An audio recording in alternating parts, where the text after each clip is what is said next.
Do you like RB's shock dart? Yes, I do, Vision Strikers. Keep it up. If you DM me, I'll send you some black market darts too. Don't worry about it. I got you. real dank shock darts. All right. Yeah.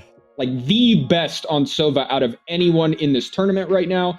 And I really want to see how he stacks up against some of these other teams. In my mind, obviously, Ye is like the flashy, El Diablo highlight reel player. In my mind, Crashies is the most important player for Envy's success against these really, really top tier teams. And he tried to run, and he still got f***ed up at close range, where like Bunny just blew his head off with a phantom. When Dapper pushed into him, he's like, "No, I'm gonna try and stop you from doing this." And it's weird. It feels like they force teams to play from the extremities a lot, right? What's the strategy right now? Without, I don't know if you could say all the strategy, but give me some background on Lakia. I'll tell you what I can, yeah? Yep. Why would we show our secret weapon when we don't need to? That's one, right? Let's just say if there was a team that you would play in the grand final, who would it be? Who's the second best team, do you think, behind Vision Strikers right now in Berlin? Gambit. Yeah. Gambit for sure, I think.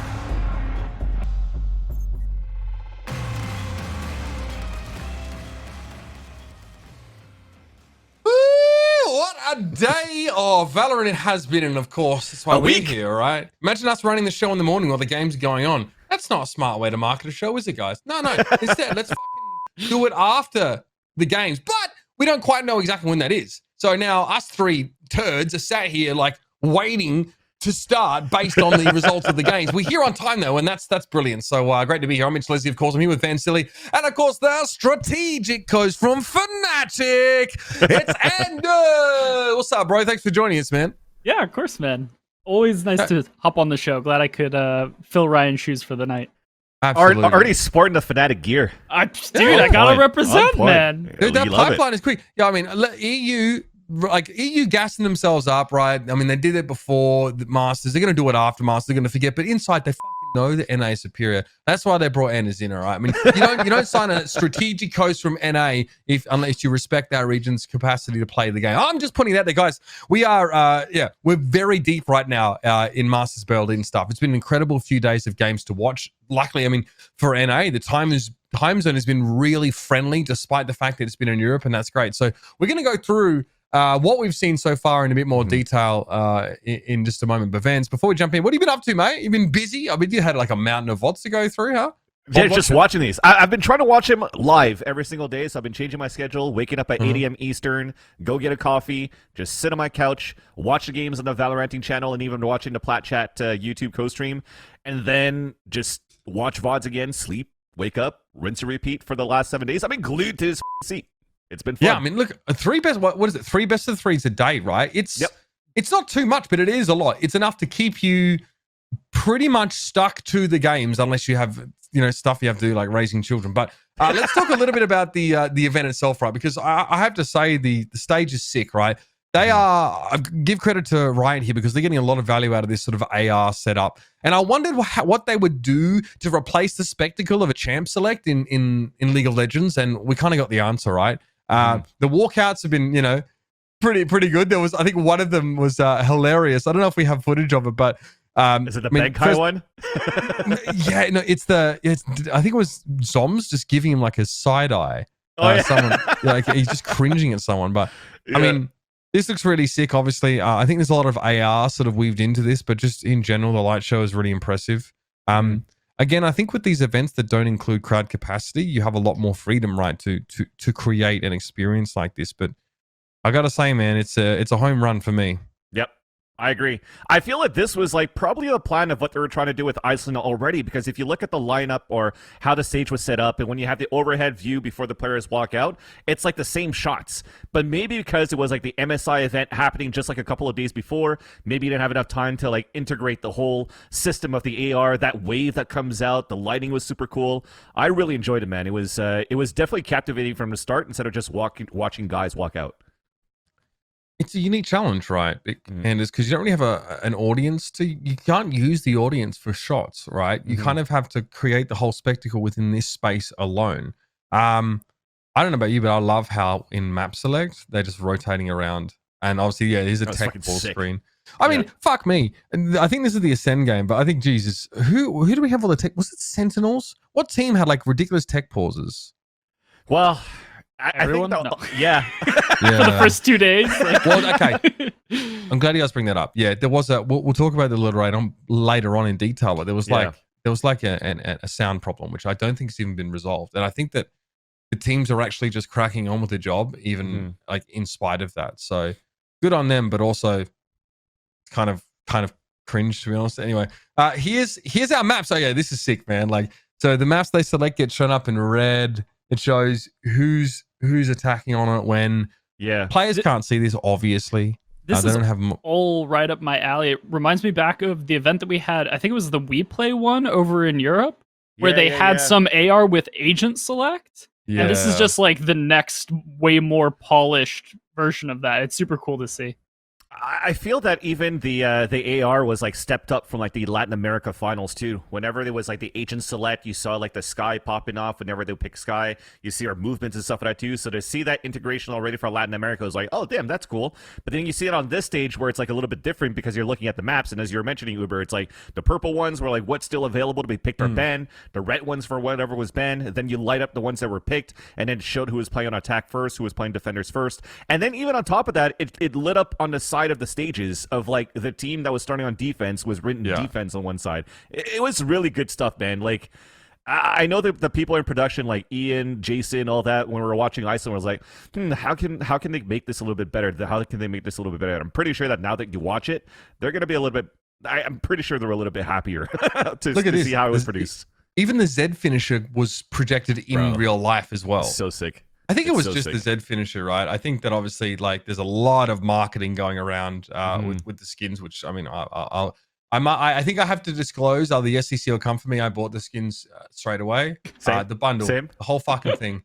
Yeah. Yep. So yeah, I'm shielding from a little bit, but that was really impressive. I'm really glad that they were able to bring that to life. And I personally, even more broadly, guys, I think that is definitely the future of esports broadcast. And this is something I've been wanting to see a lot more of. And frankly, just like, I can speak from experience in that the Overwatch League doesn't use enough of it. We can't because we're all virtual right now. We're all virtual. There's no live component for it. But even during those live events, like I would have really liked more of that. Here's the Telestrator segments as well. So first of all, it's time. So the monkeys in chat who struggle when they have to be force-fed new information know just how long they had to walk away for. But I love this, guys. I've always asked for Telestrators at events. They're very fucking expensive. They are so fucking expensive, man. It is unreal. We've had them before in Overwatch, and we had one for a time in the Overwatch League arena, but it's hard to integrate properly. I mean, this is traditional sports technology trying to interface with esports, but I mean, I don't know what you guys think. Anders, I suppose from your perspective, is this sufficient, do you think, to illustrate some of at least the higher level stuff that we're seeing from these teams? I feel like if you go any more granular than that, your average viewer is going to have no idea what the hell's going on anymore. Sure. I feel like, is it a perfect solution that like lets you do everything you want to? Definitely not. But at the same time, that's almost a good thing because it limits how into the minutia you can get. Yeah. Like I've used, I've had the boon of having access to telestrators at the college I used to work at. So like I'm familiar using that tech from a practice perspective, just like using it to work with teams. So to finally get those segments coming from League of Legends and like loving the telestrator segments there as I was waiting for it. So to finally get that is real nice. It's my favorite part of Berlin so far is Bala and Sean. It's gotta be standard in esports broadcast right now. Like I really like, I just hate the fact that people try and do a fucking desk segment without them and just have like 3 dickheads in suits and with the same static camera shot and maybe like a close up of each of them. Like it just hurts my soul. So This is right up our alley, I think, for Anders and myself, too, to be able to see the telestrator when you're trying to break down plays. Like, even for me, like you're saying, like, I feel like a jackass on the desk sometimes where I'm like, okay, I'm trying to break down, like, what were the key moments of a half, a match, or a player, but I'm just trying to paint the picture as much as I can in under, like, a minute because we don't have that much time to speak on the desk.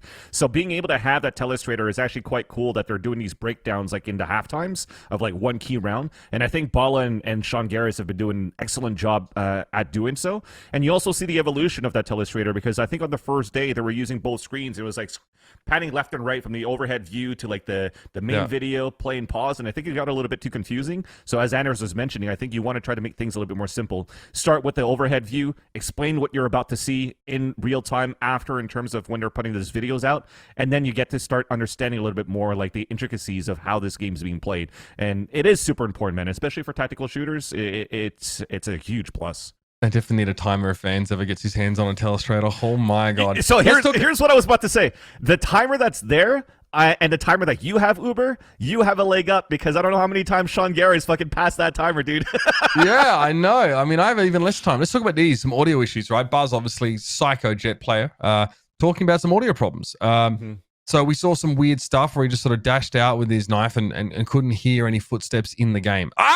I love how he plays it off, because you're at fucking Masters Berlin and you can't hear footsteps in the game. Excuse me. It's like playing deathmatch and you know you have your headset off, but every other motherfucker is sound whoring you around corners. Mixwell even says the same thing. He says, all I'm going to say is the sound is not like playing from home. So the white noise is too loud, right? Obviously, they're trying to cut out. I'm sorry. Normally, white noise is used to try and limit what you hear from the other team, but also the fucking audience. Crowd noise, yeah. Yes. Where's the crowd? Why is there white noise being pumped into the fucking headsets? That's one, but the other thing is they could actually, I think they could hear the casters too, right? And it's like the simple things of like being casting like events into like 2003, 2004. Even if you're standing right next to them and there's no speakers playing in on the stage, it could still sort of be heard if you're too close. And I feel like maybe the casters here were too close. Right. So they had to drop. They moved them. Yeah, they've definitely moved them here to a different part of the room. And that's fair, especially if you're yelling a whole bunch here. Yeah. I even saw at one point, casters had a black drape behind them. Yeah. Look, sorry. This is the kind of thing that you probably need to sort. I cast a World of Tanks fucking final in a bathroom with 10 other caster pairs. And they fucking made it work, all right? The players couldn't hear us, but fucking all the Russian broadcast got fucked by me because I was sat right next to them. I was screeching like a baboon the whole time with fucking rosy red ass cheeks up on the table and everything. That was me. So I would have I get it. Like, for casters, it's important to be in the room, but if you can't isolate them, put them in another fucking room. Put them in another room. Put them in the fucking concession store. Whatever. Well, here's the issue too. As you see, like right now, VCTs are tweeting out what they're trying to do to resolve the issues because they heard all the feedback. So props to Riot already for trying to fix it and moving the casters to a different spot. So even it made me think about. Does this fix it? Does that even fix the problem necessarily? Not fully. They're doing their best, right?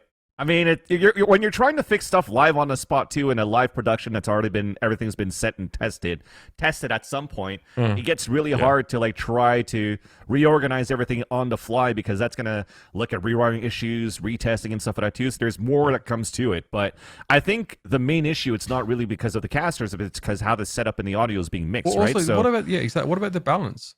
Why can't you?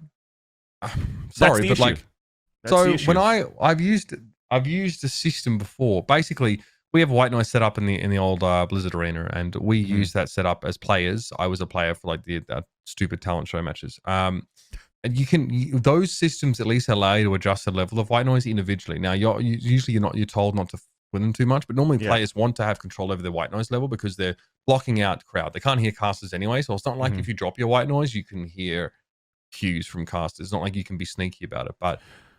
Look, these guys aren't dumb. They just put together a fucking insane stage with sick AR flashing. Like, obviously they have people over there, so it's really easy for me to go, man, you fucking fucked up, you bastards.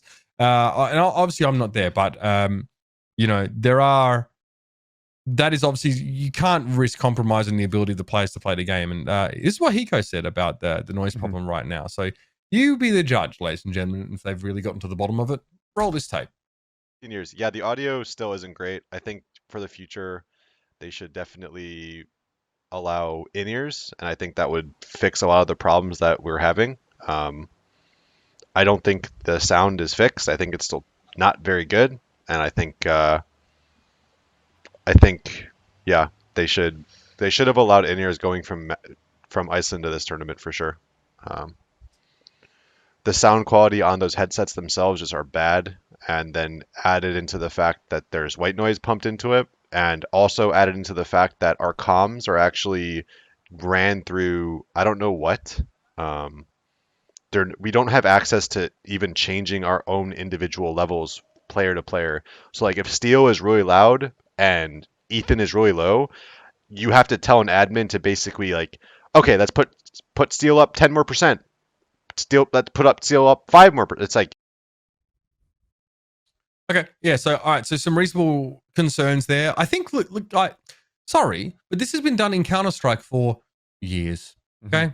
I think might be an effort to reduce complexity. It would be the white noise producing headset over in-ears, and then it used to get as bad as having like a branded headset around the neck to use the mic off. They've at least gotten rid of that one. But, you know, do I expect Riot Production to consult with a fucking ex-CS pro player every time they make a decision? No. But yeah, I mean, I think we can agree with Hiko. I think there's probably a direction they should be heading in. And I think trying to, look, I think it's, don't mix the fucking white noise in with game sound. You should not do that. You say it's a CS thing, but like in-ear monitors are like just industry standard and have been for like 10 years, right? Like they were using that shit in StarCraft literally a decade and change ago. So the fact that they're like, no, we're not using IAMs here, just doesn't check it. I've been to collegiate lands that have that set up better. Like, come on now.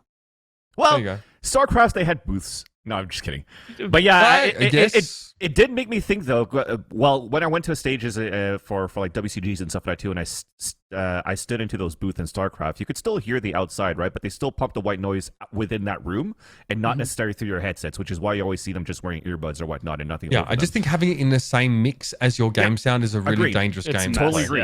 Especially for tactical FPS. And the thing is that made me realize and look back. I was like, well, Iceland, they still used only one headset setups with no in-ears because I went back to look at those VODs just to check. So I was wondering what was the big difference from Iceland to Berlin that created such a huge ruckus after all with the setups that they had there. So a little question, but I'm pretty sure it's going to be resolved and thought about in debriefing and better for LCQ and Champions, hopefully. Well, now we've put another page in the book of grudges of Riot versus Mitch Leslie. Let's move on and talk. Let's talk about some of the games here, shall we? All right. That's true. They had no casters in Iceland. Thanks, Scott. I forgot someone who, frankly, should have been running his own co-stream, should have had the rights to do it. Unfortunately, wasn't able to do it, but has been a fantastic part of a lot of the big co-streams that have been happening around Berlin. He's going to help us break down what we've seen in Group C so far. So, everybody, please welcome back to the show one more time. Well, actually, he's disconnected. He disconnected. So maybe we'll get him back. That's fine. We'll try and get him back in a sec. Production, can we at least bring up the bracket? We could start to talk about this at length anyway. I feel like, unless you want me to keep going back. Yeah. Let's not make Riot any more angry. So this is Group C, everybody. Say hello. Hi, Group C. Look, we tried to sort of predict the way this would work out, and I think that a lot of us were rightfully, hinging on this 100 Thieves Gambit situation here. So I think for the purposes of sort of talking through this, we will maybe focus on then a little bit more. But just very high level, very initial impressions from you guys. Is this an expected result? I mean, for the upper bracket finals, it wasn't expected for me. I thought Gambit was going to be able to take that one, potentially also in a 2-1. But I think what's more surprising for me is looking at the results that happened today between CR and Havanan Liberty, which we'll talk about later. Yeah, I'm in a super similar boat. I thought that Gambit was either going to 2-0 or 2-1, having two really dominant maps, and then just getting absolutely stomped on a map that, like, 100 Thieves played a wild style on. But, I mean, the Havanan Liberty Crazy Racoon game is obviously, like, the standout what the hell happened here moment of that group. Sure. All right, before we get any further, let's bring him in before we lose him again one more time. It's Average. Jonas, how's it going, buddy? Thanks for coming on the show again, man. Thank you. It's nice to be back. Yeah, man. I feel like, I have to try to just be part of this like a family, keep coming back. We appreciate Absolutely. it. That's what I love. It's another reunion. We feel like there was a bit of tension building up, but now we can cut that with, a knife or your jawline. So we've been able to really diffuse that a little bit. I saw the jawline photo. Big fan of that. I like the Sova edit to it. Man, what have you been up to? Obviously, normally, man, you've been running a co-stream. It's obviously regrettable that it's not the case this time around, but you still keep yourself busy. So what have you been up to over the last few days? I mean, so Fracture came out, so I've spent a lot of time finding every single angle on that map as much as I could. Of course. Other than that, I've been trying to help a little bit around, like basically guesting other co-streams since I wasn't allowed to do my own one this time. I'm not gonna rant on that again. Sure. We're like we've gone down that path before. We don't need to do that again. Of course. And then I took my first day off for this entire year. I went to Romania, visited my friend Alan Walker, who did a live show there. So I was gonna say, man, fucking I jealous. saw your Insta story, bro. Yeah. Yeah. So what? You went out there for the day? Yeah, I flew there. Spent one evening there, flew back next morning, so it was cool. How was the show? It was insane. It was absolutely insane. It looked packed. It looked packed. Yeah, so that's what I've been up to, and yeah, trying to keep up with the esports scene. It's really nice to see. I mean, even though EMEA is kind of struggling a little bit here, I still think it's good to see that we have. You know, because like maybe all the teams that qualified weren't the teams that we expected to qualify, but they're still like packing punches. And Gambit, strong teams. Gambit is a team that deserves to get a lot of international fame, to be honest, and they've never had the opportunity before. So I'm still happy that they're there, even though there's a lack of Fnatic and Liquid, for instance. Yeah, yeah. Feel that. Let's talk about this. Yeah, exactly. We've got Fnatic. We're not on the Berlin Liquid, stage, so we have the coaches on no the show. bias whatsoever. Yeah, same. Oh yeah, absolutely neutral. At least you guys try and pretend you're neutral, unlike when we actually bring Mitchell Yinsu on the show. It's just ridiculous. All right, 100 Thieves versus Havanan Liberty. Can you guys think back to this match? This was obviously the first game in this group that we saw, and it was. I think it was our first chance to see like a few of these players like Liazi and Misson and Shion, but really pretty dominant showing here on Acend from 100 Thieves. It looked like a bit of a walkover there. I think just nothing flashy from 100 Thieves. I feel like it didn't have to be. Yeah, I agree. When I looked at this matchup just before, that's the thing. Is like, okay, I want to keep an eye on Misson because he has this 48% headshot accuracy. Crane's doing pretty good playing as a Sova. Let's see how this works out. They bring a Breach in. It started pretty well, actually. Seeing that Breach and Astra combo to open up the A site with like a fault line and an aftershock to kill Hiko. I was like, okay, they're coming out to play here for Brazil. So they win the pistol, they win the anti-eco, but as soon as it comes down to like these gun rounds, it was not respected here by 100 Thieves. Like or should I say, like they were running as groups when it was like lower buys for the team of Havanan Liberty, and it was just dismantled by 100 Thieves. When it was going down to the gun rounds, they couldn't adjust to the retake plays from 100 Thieves, and then it was just a one-sided affair for the American side for me. Yeah, and I think that's one of the reasons. So 100 Thieves is like famous for the only team that actually runs KO and actually makes it work. Yeah. And of course, a part of that is because they have like a total of 150 years of CS experience on one team. So there's like a higher probability that they want to use the one character that makes the game feel more like Counter-Strike. That also kind of, you can see it in the way, like the thing is that they're actually making it work because they're changing their positioning around the fact if KO has ult or not, or has the knife or not. Because there were so many times where they just gave them the site completely for free in full confidence, knowing that they will retake it with the KO ult, right? And I think it's the first time I've seen massive value from the KO ult, because a lot of the time people just pop it and try to entry. But what happened a lot of times was he popped his KO ult, he disabled all the utility, he gets traded, right? And then he gets rest. So suddenly it's a 5v4. So like I think they actually used KO really well, to be honest. Yep, agreed. But not in like the kind of flashy all on my own shoulders KO style of walking into a site where it's shutting everyone down, right? It seemed like it was really integrated into the fact that you could resume and go again. I feel like that was just overall my biggest takeaway from this series was going into it. I wanted to see whether or not 100 Thieves was going to stick to like the triple initiator KO bit. Yeah. Or if that was just like some cheese they pulled out for regional finals back in NA and they were going to snap back into something a little bit more conventional. To see them take it out and take it out to such high success was pretty impressive.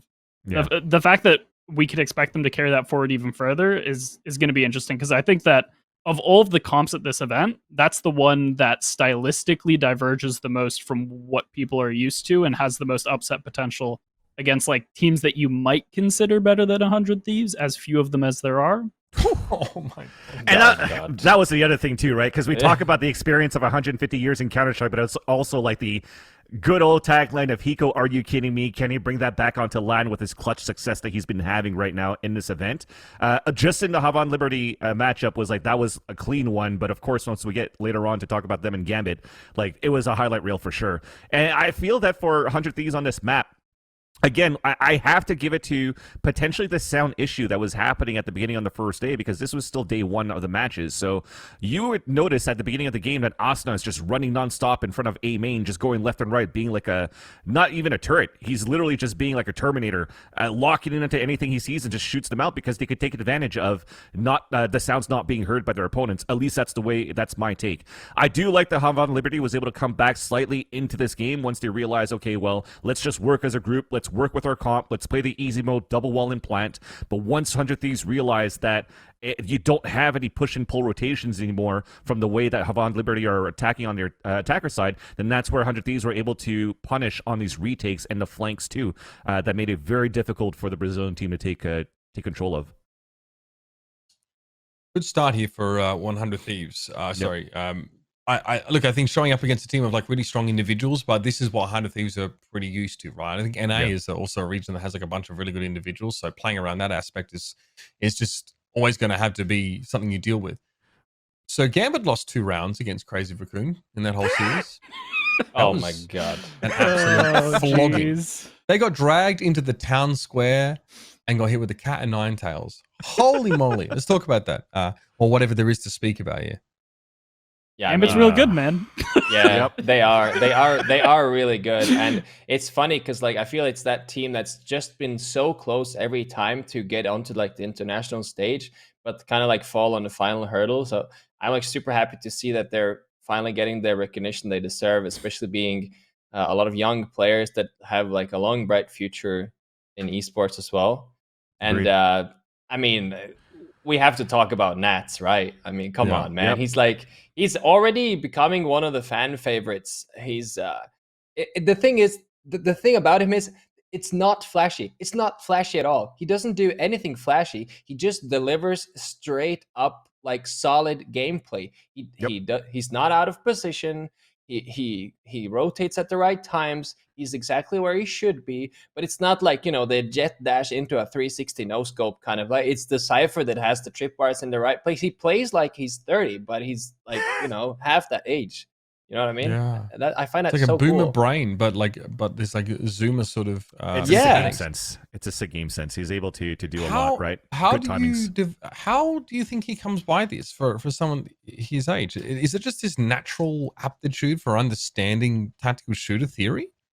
I definitely think so. I think at some point, like, some players just have it, right? That this is why you have star players. This is why you have, like, you're building rosters around some star-like player or star power as well. Like, why we're building around Asuna, where we're building around potentially, well, maybe not building around tens, but having players like tens that understands that game a little bit better makes the teamwork work a little bit easier as a unit, because you have one player that just understands how everything works overall and is able to just carry his own weight.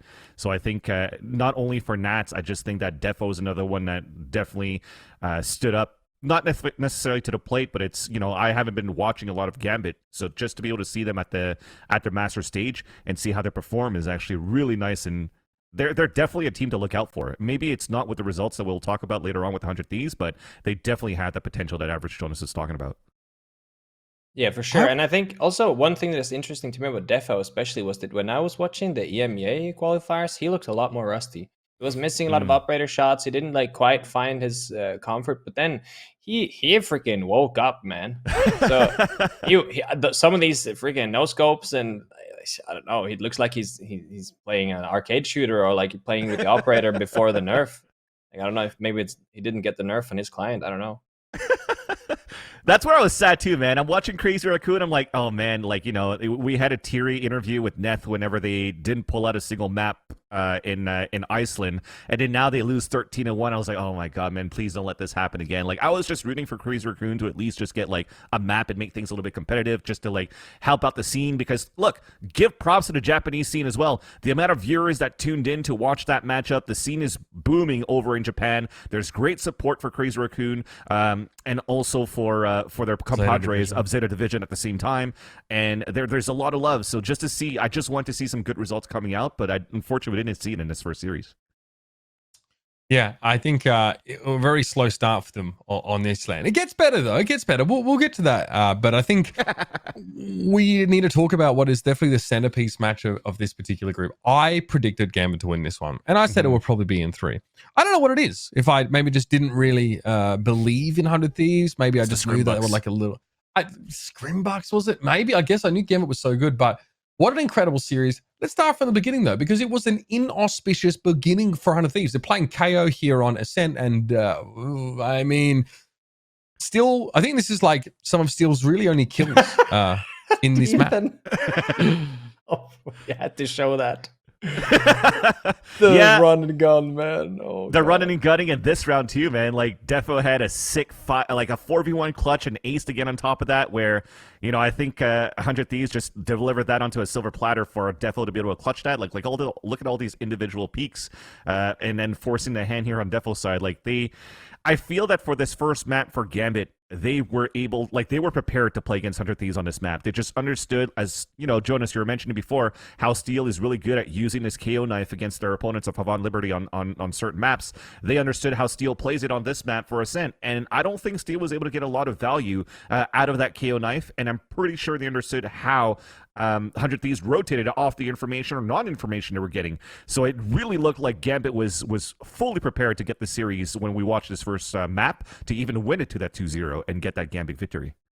Yeah, I mean, going to what I was talking about a little bit before with 100 Thieves KO, this is the map that I thought, I was like, oh man, should be Gambit winning it. If it's a 2-1, it will be because 100 Thieves pulls out some aberrant playstyle with their KO on Acend. So when Gambit came out and won this right off the bat, I was like, oh, this is definitely over. 2-0, easy clap. Like, little did I know. It was gonna happen, exactly. I mean, you look at the second map on Icebox too. Is like Steel. You were talking about like the single only kills they could get on the first map. Even on that second map, it was a very very slow start for him.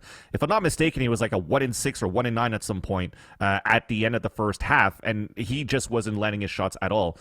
Gambit just had full control of it, but I'm not really sure what really happened. That Steel on towards the end of the second half, just finally started. Exactly, the 9-3 curse, maybe, Jonas. That's what happened. Goddamn 9-3. I wonder how many times I've seen this. Oh, it's 9-3. There's no way to come back from this, guys. There's just no way. Dude, 100 Thieves broke that curse that day in this matchup here, and every other 9-3 that we've seen since then hasn't had the 9-3 curse. So thank you, 100 Thieves, for breaking that curse. We're back to normal. I guess everyone's like, unless. Yeah. Exactly. But, you know, Steel started letting some shots. They started coming back into the game, and they started understanding as well how Gambit were playing their style. And to the wise words of how Doug was casting it at 11-3 scoreline, if they had to make a comeback for 100 Thieves, it had to be now, and they fucking did it. I mean, this, pretty insane series, I think. Gambit, Gambit had what? They won the pistol, right? So Gambit went, okay, so we talked about the 9-3 curse, but in fairness, Gambit, what? Were 11-3 at some point? It was 11-3. They won the pistol, right? Yep. I mean, that's fucked up. They won both pistols and both anti-ecos, and then right after that is just like 100 Thieves starting getting back into the game coming from that. I think, again, I don't think they changed that much into 100 Thieves' style. It's just like, okay, how do you calm down the nerves and just how do you start landing your shots? And like I said, when Hiko started to land those shots, they started coming, Steel started landing those shots, they started slowly coming back into the game. Same thing for Hiko too, because when Steel started to get up to the scoreboard, he was like 9 and something. Hiko was still at like 6 or 7, just under Steel. So they had a very, very cold map on Icebox, but all of that changes when they start gaining that momentum on the comeback, and then you see like just a fucking beautiful clutch from Hiko at the end of that second map to really close out that scene. And I think that's what really mentally boomed Gambit when you're like so close to winning the upper finals, and then just lose that in like the 13-11 scoreline, then it just becomes one-sided in the end. I mean, you win 10 rounds in a row on attack. And I think there's a clutch here. Yeah, this is the Hiko clutch. What is it? Is yours Diva? Oh, this is this is going to the third map. here. Yeah. But why is it why do you win 10 rounds in a row? Is it because your default is just incredibly strong in attack? Like what do you think is happening on a map like Icebox? I know we're still talking about Icebox, so showing, but this is like right in the quarter of macro strategy that will make me mauled, because it's this is the second of like 4 examples so far this tournament of the like Sentinels initiated Jet Reyna Icebox comp that runs without an info character, so like they're not running the a passive info character, so like a traditional Sentinel, a Killjoy Cypher type deal. Okay. So you've got that Jet Reyna, Sage, Sova, Viper on the side of Gambit. We saw, I think it was Vivo Keyd get completely blown out running it as well. Okay. And we'll see other teams get blown out with it as well. And it is consistently them losing to a different composition that is running that passive info character. When these comps that don't have the Sentinel on them switch over to their defensive sides, they have to play flawlessly. They literally their options are to play counter aggro and just find picks. And if those picks aren't given to them, they're playing blind. Like, that's just how you have to play. And 100 Thieves, one of the most disciplined defaulting teams on the planet, isn't going to give you those openings. They're just not going to happen. So good luck. That's what I was fishing for, honestly. Yeah, it's interesting to see that composition maybe let him down in a way. Sorry, Jones. Yeah, and I think one thing I find kind of ironic, being a Sova main, is how many teams are not running Sova in EU. I'm like, I'm out here, you're like, guys, this guy's kind of sick. Like, you can do some crazy stuff with him.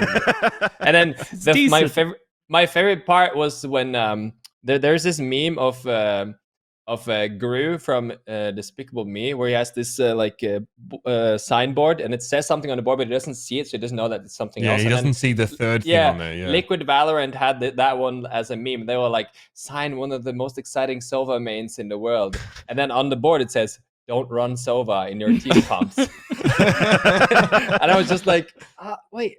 Why? But I think that's a big one for me. How so many teams, because the NA teams are talking a lot about this. How like, why are European teams not running Sova? They use a Sky Astra a lot, or Astra. Yeah, there's like a whole list. You've got it. I mean, this is like a far more isolated case of it, obviously, where it's like, oh, why aren't teams running Sentinels on Icebox? But then you have like, why wasn't all of Europe running Astra in Reykjavik? And like, why have they switched over to almost strictly playing Sky over Sova on some maps now? And it's like, what's going on here? Yeah, I think it has to do with comfort. I mean, in their defense, it's like, let's say, for instance, that, let's see if I have the option between playing Sky or Sova, and my Sky is like C tier and my Sova is A tier, then I would probably deliver better on Sova, even if Sky was a better pick.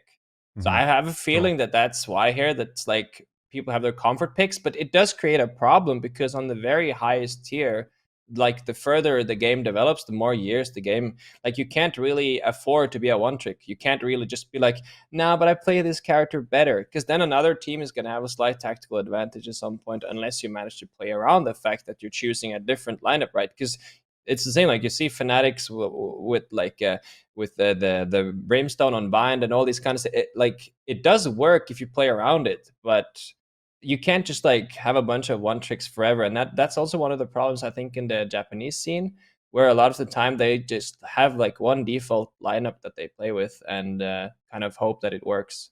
Yeah. Let's crack on. We obviously saw a little bit of split there as well, but we got some thoughts from Steel. If you didn't catch the post-match interview, it's well worth it. We've actually got it here, so we can get some thoughts on Steel, talking about the mental and sort of why their map one was so bad, and a bit about Icebox as well. So I thought this is a good addition to the conversation. Have a look. Moving into Icebox, we just kind of noticed that they did prepare for the game. They knew what we were doing, and they were obviously doing stuff directly to counter what we were doing. It felt like I had like a drill piece going through the middle of my head, though, the first map and a half. Like, I just couldn't focus at all. I was like drawing blanks for a lot of things, so it was hard for me to personally get involved in the game. And, you know, as an in-game leader, not being able to kind of give direction is kind of a bad thing. Right. So that was kind of rough. But as soon as like we had identified, okay, like these guys obviously prepared, they worked hard, they want to take us down, they want to have this, you know, first seed going into the quarterfinals. So as soon as we got into Icebox, we're like, okay, we know what they're doing. Let's just try to, kind of freestyle this a little bit more. Try to kind of keep them on their toes, pivot a lot. If we identify certain things that are looking kind of fishy, this might be a trap, let's just get out of dodge. So we kind of started making those pivots and took it round by round. That's all you have to do, round by round. Okay, I was going to say, because even still, right, it was 11-3, and it did take those 10 rounds back to back to back. Was it just the shots started hitting, you guys did start to figure them out? Where was that turnaround point? Who flipped the switch? I think it was that we were just everyone was starting to, start hitting their shots. I was, combined over the first map and a half, 6 kills or something. I wasn't doing anything at all, really. But then as soon as, we're down, it was a 9-3 half. We lost pistol. We're contemplating, do we we got the spike planet. Do we, force a buy here, or do we save? All right, you know what? Let's just save. We gave them the 11-3. We crawled it back round by round, and it was all about just making sure that we're on the same page. And every step and every decision we made sure that we just we're grouped when we did it. Whatever we did it together. There were a few times where it was wait, no, let's do this. No, wait, let's do this. Oh, wait, we're split. Oh, what's going on? And we pulled through. So obviously that clutch factor is really important for us to be able to pull out a win from a loss. And that's basically all we did. Oh, that's all. Yeah, just a little thing. Just win. Kinda, Which just won. That was great though. I mean, just I think it's really important comeback. to. It's important to identify they don't force the second round of that second half on Icebox, right? They give them that as well and have to play from 11-3, which is very difficult.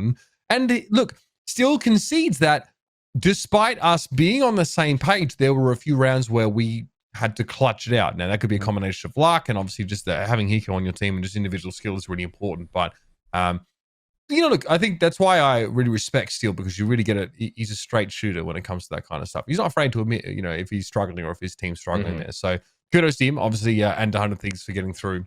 I think that Icebox comeback will be one of the greatest we've seen for a while, and it'll be emblematic, I think, of just the kind of grit and determination you need as a pro player to sort of climb out of those holes. Sucks for EMEA, but I mean, Gambit's still in a good position to qualify. They just have to beat Quag, as it turns out, Crazy Racoon.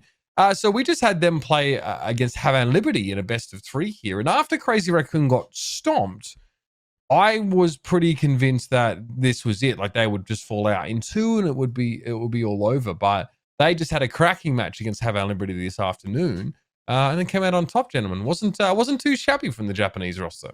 It's pretty fucking sick, actually. And I think if you're looking at Crazy Racoon, just off the bat, they even had a player change, right, going into the matchup too, because it was Batsy that was playing before, and then for this series now, maybe it's map dependent too, because they're playing 2 different maps as well against Havanan Liberty. So any type of footage of how did they play on the other 2 maps with Batsy didn't turn out to be the same game plan for Havanan Liberty when they brought Medusa in. And I think overall, Neth just had a superb series. I think he was the one that would probably be the one that didn't want to come out of this another event with no maps at all. And I definitely saw a lot coming out of this player. Medusa also was a great Sentinel player as well. Nothing really worked out for Havanan Liberty. When we talk about Steel talking about his team, they started hitting their shots, I didn't see that at all from Havanan Liberty. There was a lot of duels aside from the clutches that has to come out from Liazzi that was actually really nice, but overall it was just shaky all around. I think Crazy Racoons took advantage of that, took advantage of the nerves of Havanan Liberty, and just strolled through not strolled through, but looked pretty good, at least on one-sided halves. It's interesting that you used the word shaky, because I was almost thinking in the grander context of the teams being shaken by their first match results. I'm Havanan Liberty, for these players, first international event, they obviously weren't at Iceland, but Crazy Racoon has been here before. At what point was a lot of this just Crazy Racoon being another day at the office, let's just give it our all, full confidence, and Havanan Liberty by comparison being oh, we can't afford to lose and go out 0-2 for sets. And it just really rattling them to the point where they couldn't recover.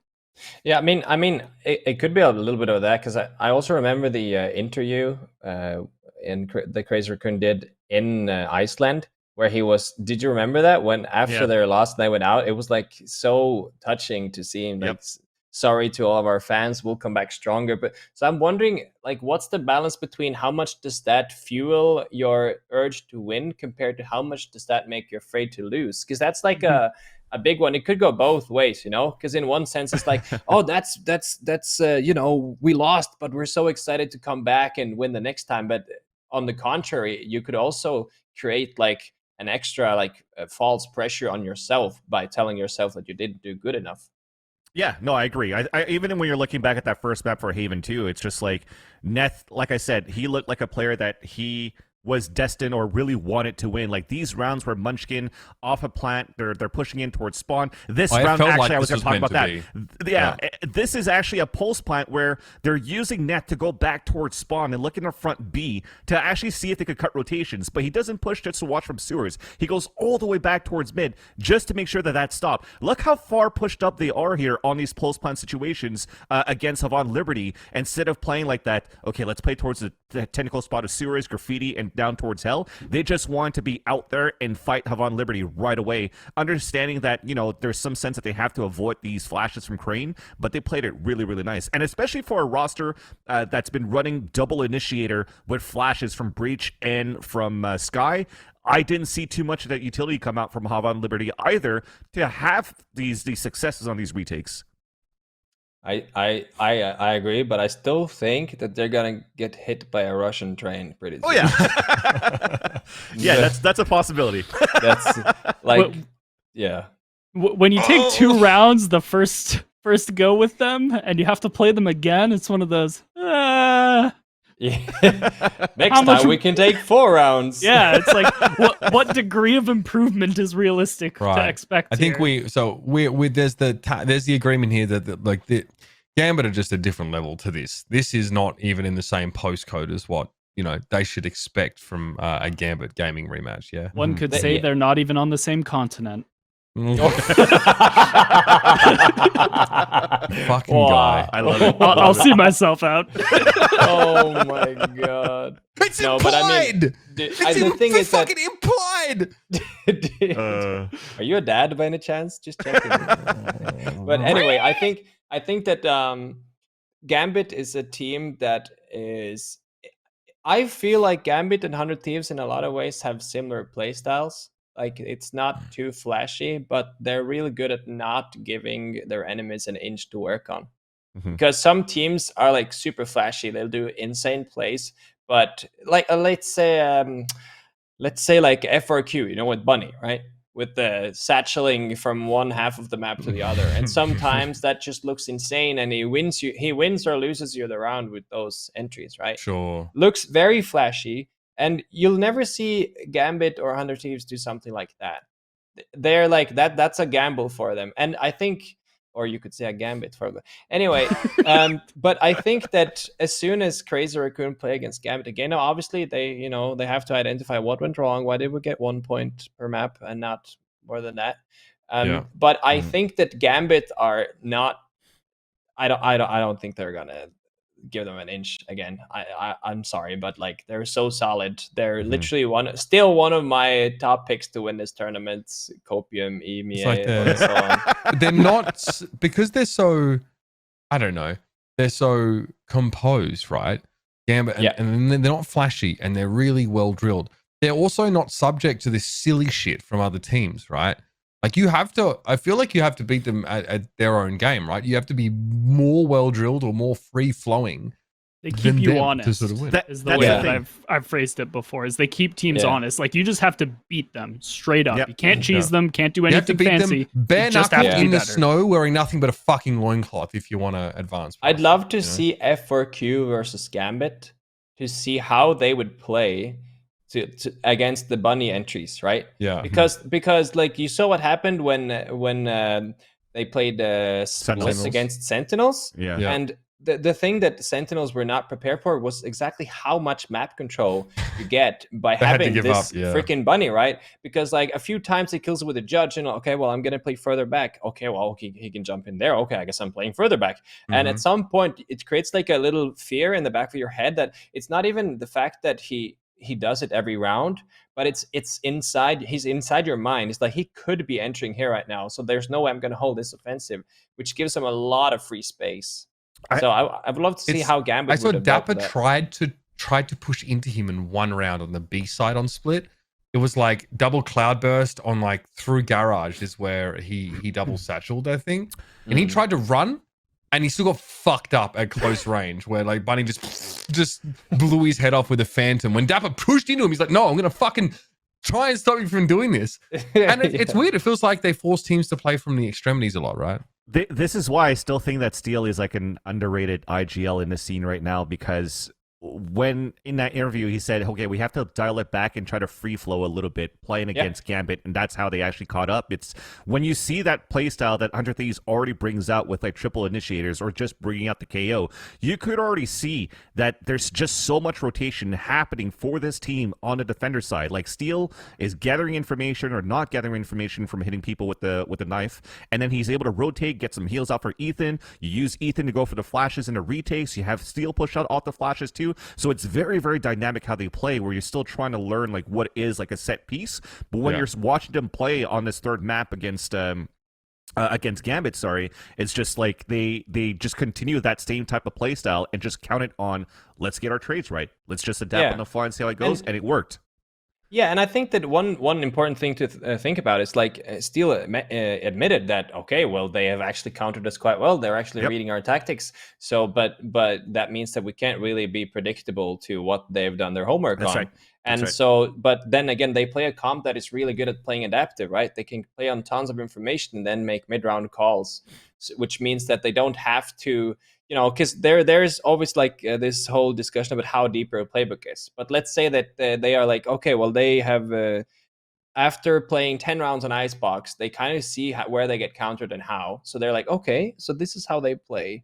And they're expecting us to do this. What is the best alternative to doing this? Because that's what they're expecting. And then the fact that you're running these comps with so much info, you can actually then double check if that's true or if it's a fake, right? And then you can do mid-round calls instead of just going, this round we're doing this round we're doing that. No, just like feel out the area and then go from there. I think that that's really important. Again, that shows why Steel is a world-class IGL, to be honest. Yep. That seems extremely difficult to construct your game plan on the fly like that. I mean, he plays it down. Good. He plays it down. We'll talk about that in a second. We've been here for an hour. We've gotten through one group, so fucking God help us. Jonas, do you think again? I think you kind of mentioned it, but do you think Gambit can go all the way and actually win this whole thing? Yes. Yes. Copium. So here's my copium pseudo logic is that them losing to 100 Thieves after being up 11-3 was the slap across the face that they needed to straighten up. And they're just not going to drop anything from here on. I think that they have been snapped into kill mode based off of that loss. I think that this is their first like major international LAN, obviously. They've had insane scrim bucks prior to now, but haven't been able to convert. They've now been given the opportunity to convert, cruised through their first match, started stomping one of the other top favorites for the entire event. And then they're like, oh, it's already 11-3. We've beaten these guys. They checked out, got absolutely blown to pieces for it because they're playing against a team with such extreme experience and solid leadership. And now they like that was their wake up call. And I think that if you give a team of their caliber a wake up call, you're not going to be able to touch them again. It was the Russian PE teacher. It's the same thing. I agree. I think even once these groups are done and we have the 8 teams that go through into the playoffs, I still think that I wouldn't count my chickens before the eggs hatch, because it's going to be another NA versus EU potentially, and you might potentially see that revenge coming out from like the Gambit if they pull it through, the G2 they pull it through. Imagine. So it's going to be some great round ones once we finish like the last few days here coming up. Single elimination. Oh, that's messed up. All right, we're going to move on. Jonas, where are we going to find you over the next couple of days, mate? Alan Walker, Tour of the World. I'm actually going to see him again in LA in late October. But and I'm going to be on Kaide's watch party. We're going to watch all the matches tomorrow at least. So I'm been hanging out there. So if anyone wants to stop by there, feel free. Do you like Arby's Shock Dart? Yes, I do, Vision Strikers. Keep it up. If you DM me, I'll send you some black market darts too. Don't worry about it. I got you. real dank shock darts. All right. Yeah.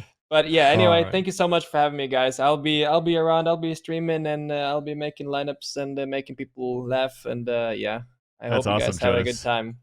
Thanks, man. Thanks for coming on, man. All the best. Enjoy watching. Thank you. Bye. Peace. Oh, okay. I mean, we got through one group. I mean, pretty insane group. We had an intro as well, so let's add that to the that's tally. true. I had a chance to blow off some fucking steam as well. So, do you want to just crack on? Yeah, we could talk about the next group. While here. it's still fresh. Yeah. I think Dream is around, so we'll have him in here in just a moment. Let's make with the atmosphere, make with the Group B bracket. Let's go, chop. Let's have a look at this shit. So this was supposed to be a pretty cut and dry bracket, right? Yeah, in theory. I mean, is it not still kind of that way, right? I mean, I guess the Zeta Division Crew Esports game was, but I mean, yeah, we can probably go over that a little bit. I think the Envy coming into this, though, we definitely thought that, you know, they would look dominant here. Just looking at this before we get Dream in, have we had any upsets yet? Do you think this Zeta Division struggle is expected? Essentially, I mean, I feel that unfortunately I gave a lot of too much respect maybe to Zeta Division going into this group after looking at how they qualified and how they played versus Crazy Racoon, how they went through the qualifiers versus Northeption. I keep forgetting their name, but they looked really, really solid. They looked really good. But once we get into the brackets, which we'll talk about later, I was not impressed, unfortunately. I felt pretty deflated by seeing how they played. All right. Well, let's talk about this a bit more in detail. We're going to bring it onto the show once more, of course. Coach from Cloud9Y. It's going to be Dream coming on. Oh, he's not ready yet. Okay, fine. Well, let's just go. Let's talk about the first game then. Let's talk about Envy versus Keystars for this first matchup here. Everyone predicts Envy to win. I thought though that Keystars, or Vivo Keyd as they are known, I mean, we're probably going to be one of the stronger teams in this group. We obviously, you know, got to speak to people from the Brazilian region here, and you know they were pretty split. They thought Havanan Liberty was also very strong, but I think I had them getting out of this group. So let's jump in. Let's talk about this matchup here. It is a 2-0. Not to spoil it for anyone. Actually, I'm trying to spoil it for everybody. But Icebox is really competitive. So good. It's so good. First off, my apologies to all the Brazilian scene that I knocked out Heat out of the upcomer top 20. I take that back. Shameful. Heat is fucking insane. But just in general, like Heat and Maurice together on that map of Icebox. Like Maurice is another player that I wasn't really thinking about or noticing it. And then, what's up, Dream? Hi, Dream. How's it going, guys? Not bad, man. Not bad. Happy to have you here, bro. Sorry, Vansilli's trying to cover his ass from angry Brazilians, and then we'll loop you in. Go on, Vansilli. Protect yourself. Just my apologies, and let's talk about these games. Okay, all right. Dream, great to have you here, man. Obviously, look, this bracket maybe felt a little bit more cut and dry, but it was kind of spicy because we didn't really have a great way in the lead up to take the temperature of like Crew and Zeta Division and Vivo Keyd. It felt like this was a group with like a lot of dark horse potential. Yeah. Give us your thoughts, like a high level on how this has played out so far. I mean, definitely agree. It looked like a Envy at 1 and then a toss-up at 2 who's coming out of the group. Maybe Zeta Division a little lower, which, you know, ended up playing out. But I'm really interested to see Crew versus Vivo Keyd because, I mean, obviously Vivo Keyd's duelist diff potential is up there with, I think, any of the teams in the tournament. Like if this was a meta where you could literally just win only on duelists, Vivo Keyd could win the tournament. They are nuts. Yep.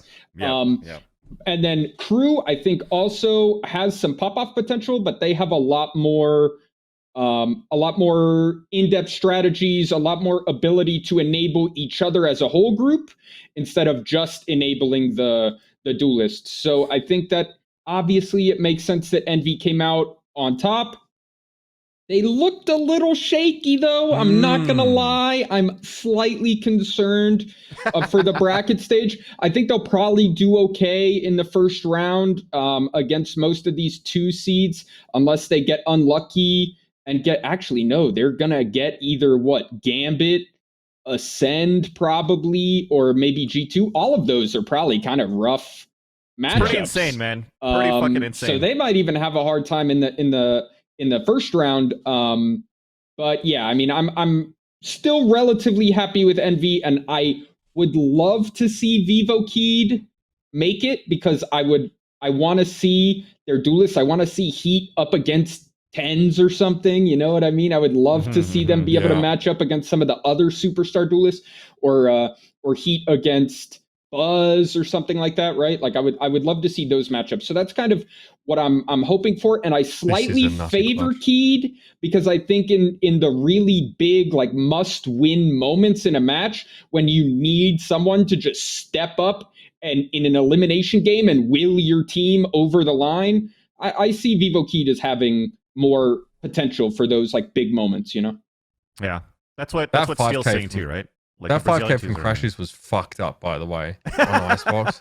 5 HP, gets a headshot with the fucking Sheriff, and then picks up a Vandal and hoses him down. That was the clutch he needed Crashes to get on the board, bananas. Man. Yeah, you want to talk about somebody that needs to step up to carry, right? Crashes is definitely that guy for Envy. That's right. It's like Yay that's going to be the one that's going to be running around and getting first bloods as much as you can. But if you need somebody to turn you around, when usually you've been thinking about Victor a lot these days, and that duo of like the Victor and Crashies coming in from T1, it's definitely been Crashies as that Silva that's been clutching and also getting that second and third kill to help out Envy. And when you look at this matchup on this first map, I don't think Vivo Keyd played the map badly at all for Icebox. And when Dream, you're saying that Envy's shaky, I do agree with that, because I counted maybe the last 2 rounds of the first half where they were able to punish FNS on spots where he was trying to be a little bit more aggressive or sneaky or ratty, and he was punished off it right away. And that was off, I think, 2 first bloods from even Heat on top of that. 1 inside tube, 1 along B, and they were able to capitalize on those mistakes and just run with it.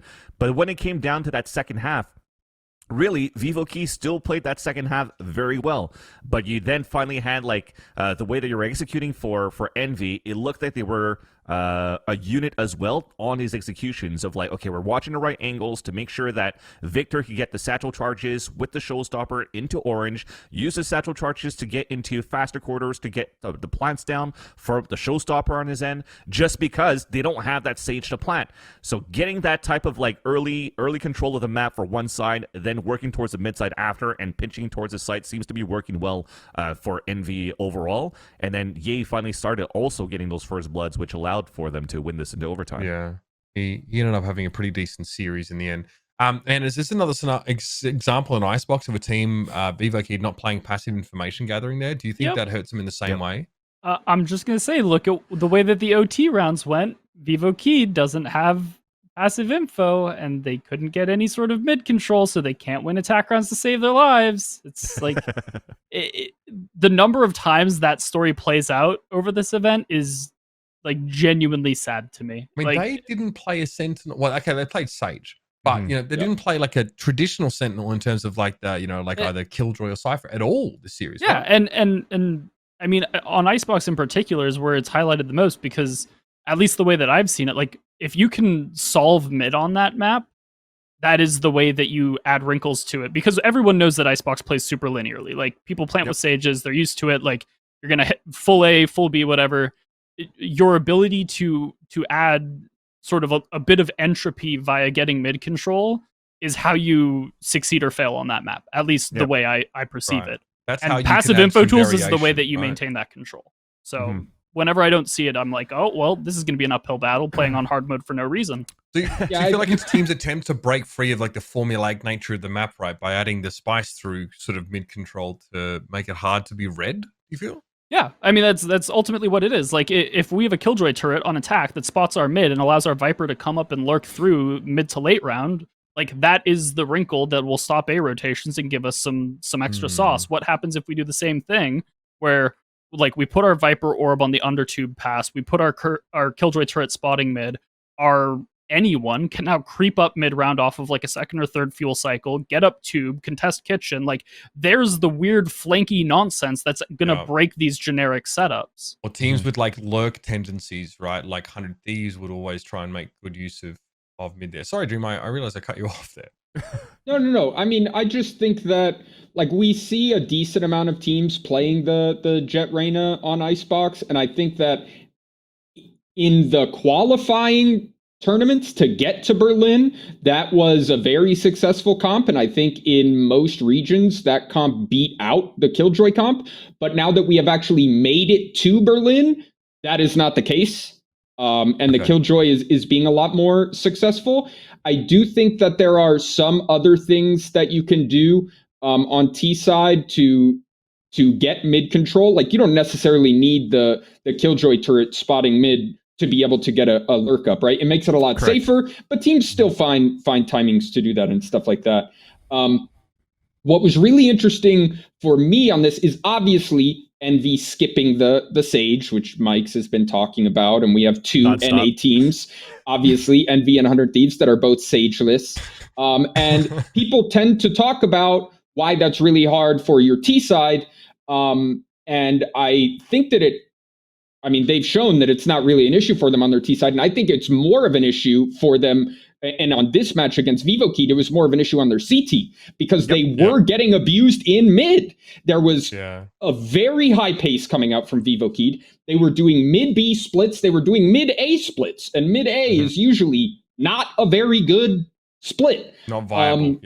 But they were able to get away with this. Like usually when you have the Sage, even if you have a Killjoy, a lot of times you want that Killjoy to be able to control mid for you defensively. You can get a lot of info, control all the lanes. It's great.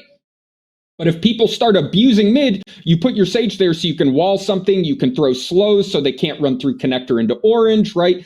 That is what really has that strong stopping power. And Envy's comp basically minuses Sage and adds Raze. And they don't really want their Raze to be sitting holding mid trying to nade for stopping power in case you get split on, right? That's not a super good use of the Raze. They want to use the Raze to be aggressive on one of the extremities and get info that way. And unfortunately, they were just getting caught a lot pushing those extremities and dying. But their T side, I loved, especially their B hits. What I thought was the biggest key to their success and the thing that I think teams will look at in the VODs and try and abuse is when they go B, they really rely on having that drone to clear out B main, super standard, but then to be able to get the deep sight control that you have to be able to plant without using a Sage wall to protect yourself. They have really interesting boom bots that go to mid sight and then they dart mid sight and they hard entry in behind it. I think there are easy spots and gaps that if you go back and watch the VOD where the dart and the boom bot won't hit you, that it's easy to outplay some of this entry stuff. And also when you know the pathing, it's really easy to insta-break the dart, insta-break the boom bot when you go through, watch that film and see that. So what I'm interested in is when teams really try to hard ante those B hits, what layer 2 for Envy is. Because I know they've got it prepped. I just want to see what it is. Yeah. We haven't seen that yet. I agree with you because when it comes down to that boom butt and that dart, that's why the mid push gets even more important, right? That's why Mar was also lurking around that area to make sure that they could get that pincer maneuver for Envy on the attacker side. But I did see a couple of gaps too from having that Killjoy playing on mid side with FNS is like, I think at some point they were putting like a turret on top of the of Boiler, right, to look down towards mid. A lot of rounds, Yeah, but that already gets nullified from when you actually have a Viper Cloud all towards that mid side, so it doesn't gather that information. So you're trying to time that out right, but then that allows Vivo Keyd to do that aggressive mid push that you were talking about here, Dream. That said, though, at the beginning of these rounds, there were also some rounds where they actually stacked 3 players for Envy on the B side, even though they had Killjoy utility on mid side. So when you're actually adding this pressure from Vivo Keyd on mid, you're actually pulling out a rotation from Crashies playing A over to the B side, over to Boiler side to support. But then it could also lurk up towards this kitchen where the alarm bot actually is not being alarmed because it's out of the range from where FNS is playing. So that's why, like I wanted to say, Vivo Keyd did a good job to control this map overall, but they just got not necessarily unlucky. It just, when it comes down to Ye starting to land his shots too, they couldn't close out on that map. But I feel that the idea that they had behind playing Envy on that map was very well thought out. Agreed. All right, let's keep going. Let's talk about probably the better showing here for Zeta Division than we got to see. They go up against Crew in this next match here. This is obviously one of the openers, so we don't see Zeta Division before this. Acend starts poorly. Zeta Division get 1 round on that first half entirely. Really Really not great. Their defense looks good. So both these teams look pretty comfortable defensively. Outside of that, though, they both looked a little rudderless, gentlemen. Yeah. I just gotta say in general, like even rewatching the Zeta versus Crew, is I was a little bit upset about like the decision making that you had from a couple of these players from Zeta Division 2. I think Rada at some point was really trying to, like, they did pretty good even on ecos to try to get like first blood, pick up a gun, but then Rada would just jump into the site. I'm talking about map 3, sorry, at this point up to Bind. But like I just find that the decision making overall of this team was just very individualistic for Zeta Division.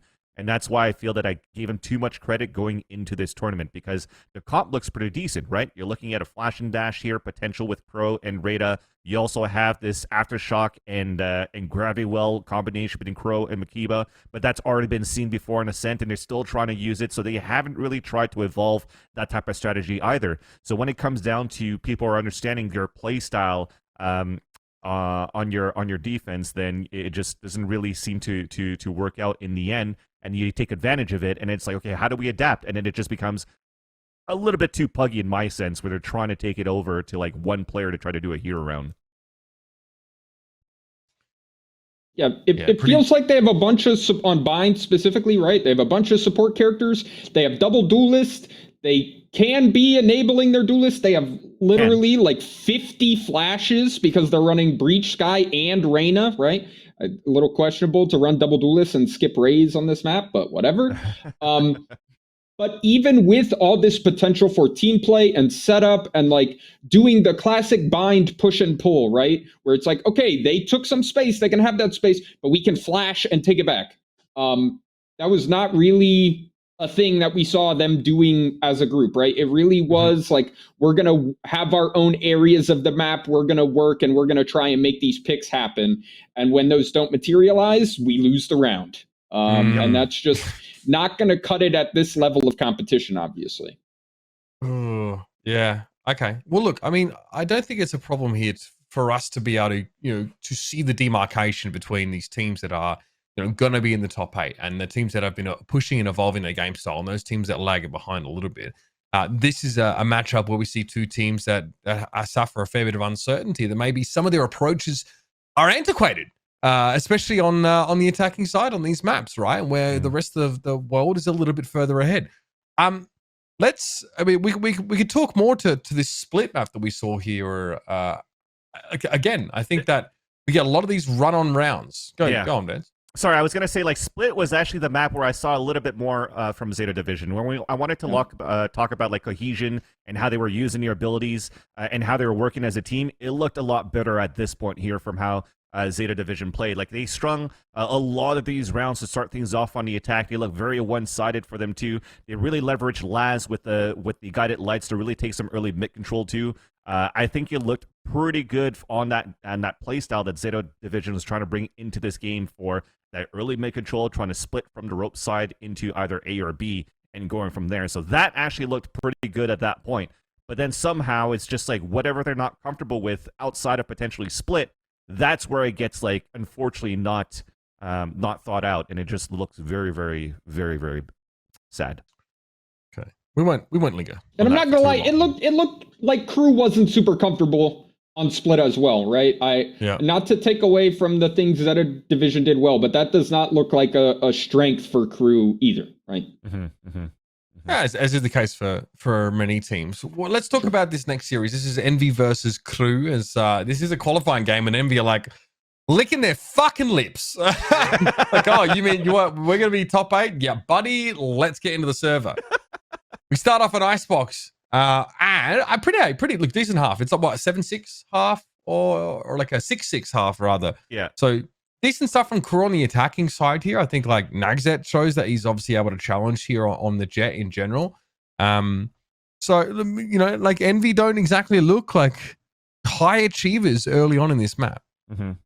I think, again, it goes back to what Anders was saying before, too. You're using that same type of comp right now. How to gain the information.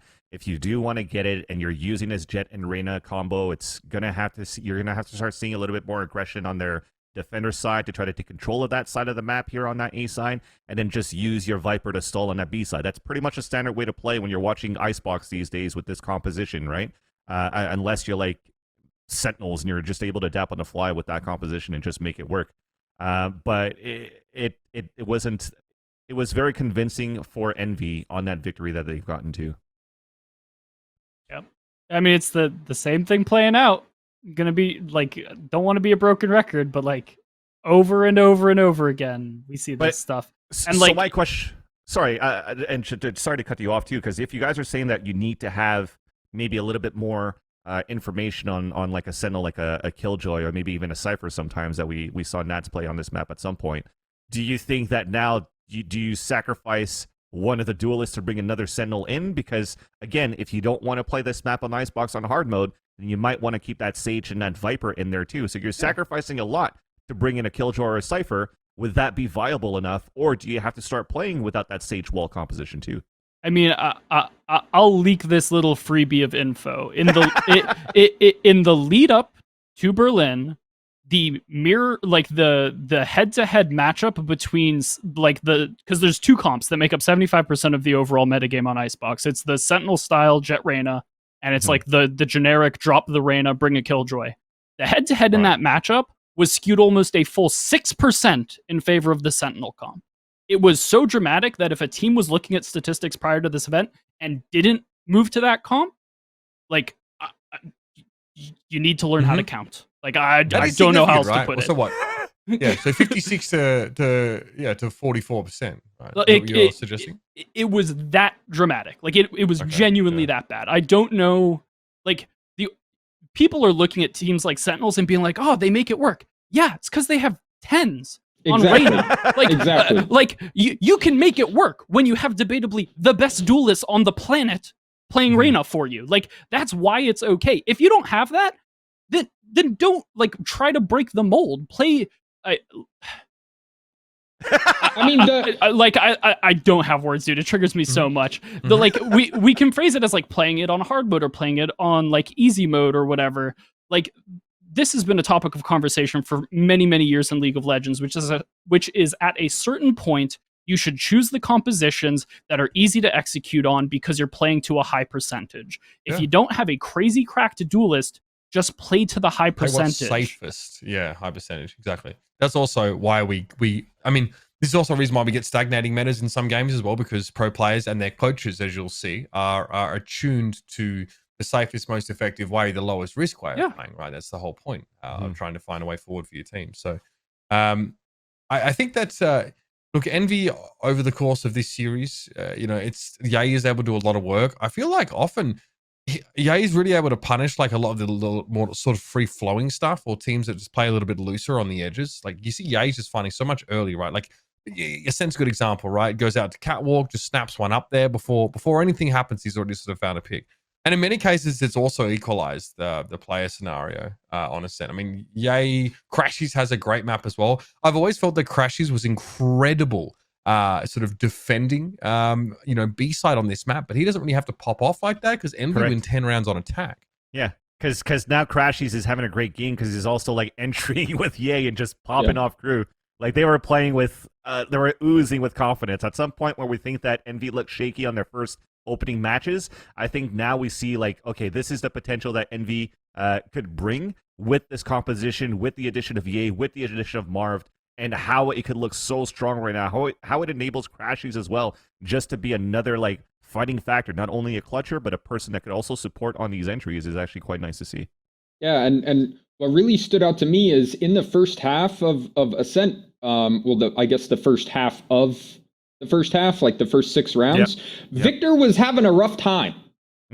He was team flashing or self flashing. He was like not getting kills. He was like losing a bunch of duels. He was like 0 and a large number. And that did not stop Envy from winning almost every round. And a lot of that was Crashies. And it's Ye is like on Cat walking up with an op, like trying to work a pick. He gets the pick, and then Crashies just runs into sight and is like, I will entry.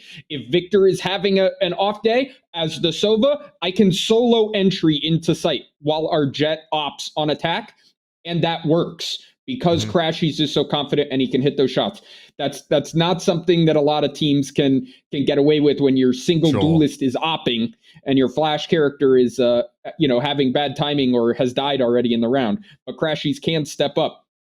One other thing that I absolutely loved that was just a little moment from Crashies was they identified that Nags was in pizza hiding and had taken a little bit of damage. So Crashies peeked and shot a shock dart from tiles, but instead of bouncing it to hit Nags in the corner, he just let it stick. So when Nags swung to try and dodge the shock dart, he actually swung directly into it and got microwaved. But seeing stuff like that and Crashies just being that confident that he can run into sight and that he's like mind gaming, he knows exactly how people are going to react to his utility. I think he has performed like the best on Sova out of anyone in this tournament right now. And I really want to see how he stacks up against some of these other teams. In my mind, obviously, Ye is like the flashy, El Diablo highlight reel player. In my mind, Crashies is the most important player for Envy's success against these really, really top tier teams. Crashies is gonna have to have lights out performances if they want to make a deep run, go to finals and potentially win the event. Let's talk about Zeta Division going back to their old tricks today, shall we? They go up against Vivo Keyd in elimination match, right? So obviously a lot on the line for both of these teams, and they get fucked on by Heat. The guy, I think he goes 47-16. Does someone want to confirm that for the entire series? He's 10 first kills, 3 first deaths. Obviously he's on Jet. So across the series, 367 ACS. Kind of fucked up, really. So Breeze, as we get Breeze first, who fucking picks this? Okay, so Vivo Keyd, they choose Breeze. I didn't know that this would be a map that they'd be picking. I guess maybe they're not going to pick a map like this against Envy here, but interesting to see this map come out here. And Zeta Division, I mean, it was incidental rounds, like 3 rounds here and there, but they did not look ready to play this map. Yeah, they were just like, hey, Vivo Keyd's just like, hey, we're going to duelist diff this team. They cannot stand up to our duelist. Let's just pick the most duelist open diff map and steamroll them. And it was a good plan. It worked very well. Yeah. I do agree, because if you're looking at the map picks and bans going through, right, like Vivo Keyd got rid of Haven. Zeta is going to get rid of Icebox because you don't want to deal with the double duelists on Icebox either, from how strongly played here versus Envy. And then it goes down to like, well, what's left, right? You don't want to have Bind in there because Zeta Division, technically, they might have fixed their mistakes on how they played Bind in the past and then try to fight back against Vivo Keyd at this point by fixing those mistakes. But you don't give a chance to prepare on that, so you get into a map where I don't think I've seen a lot of Zeta Division on this map either for Breeze.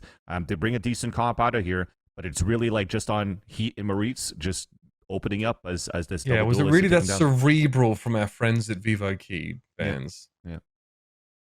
Sorry? So I asked, was it very cerebral? It didn't really feel like it, right? Long angles, hit these entries. You obviously have like a lot of Viper setups here and obviously plenty of Sova information.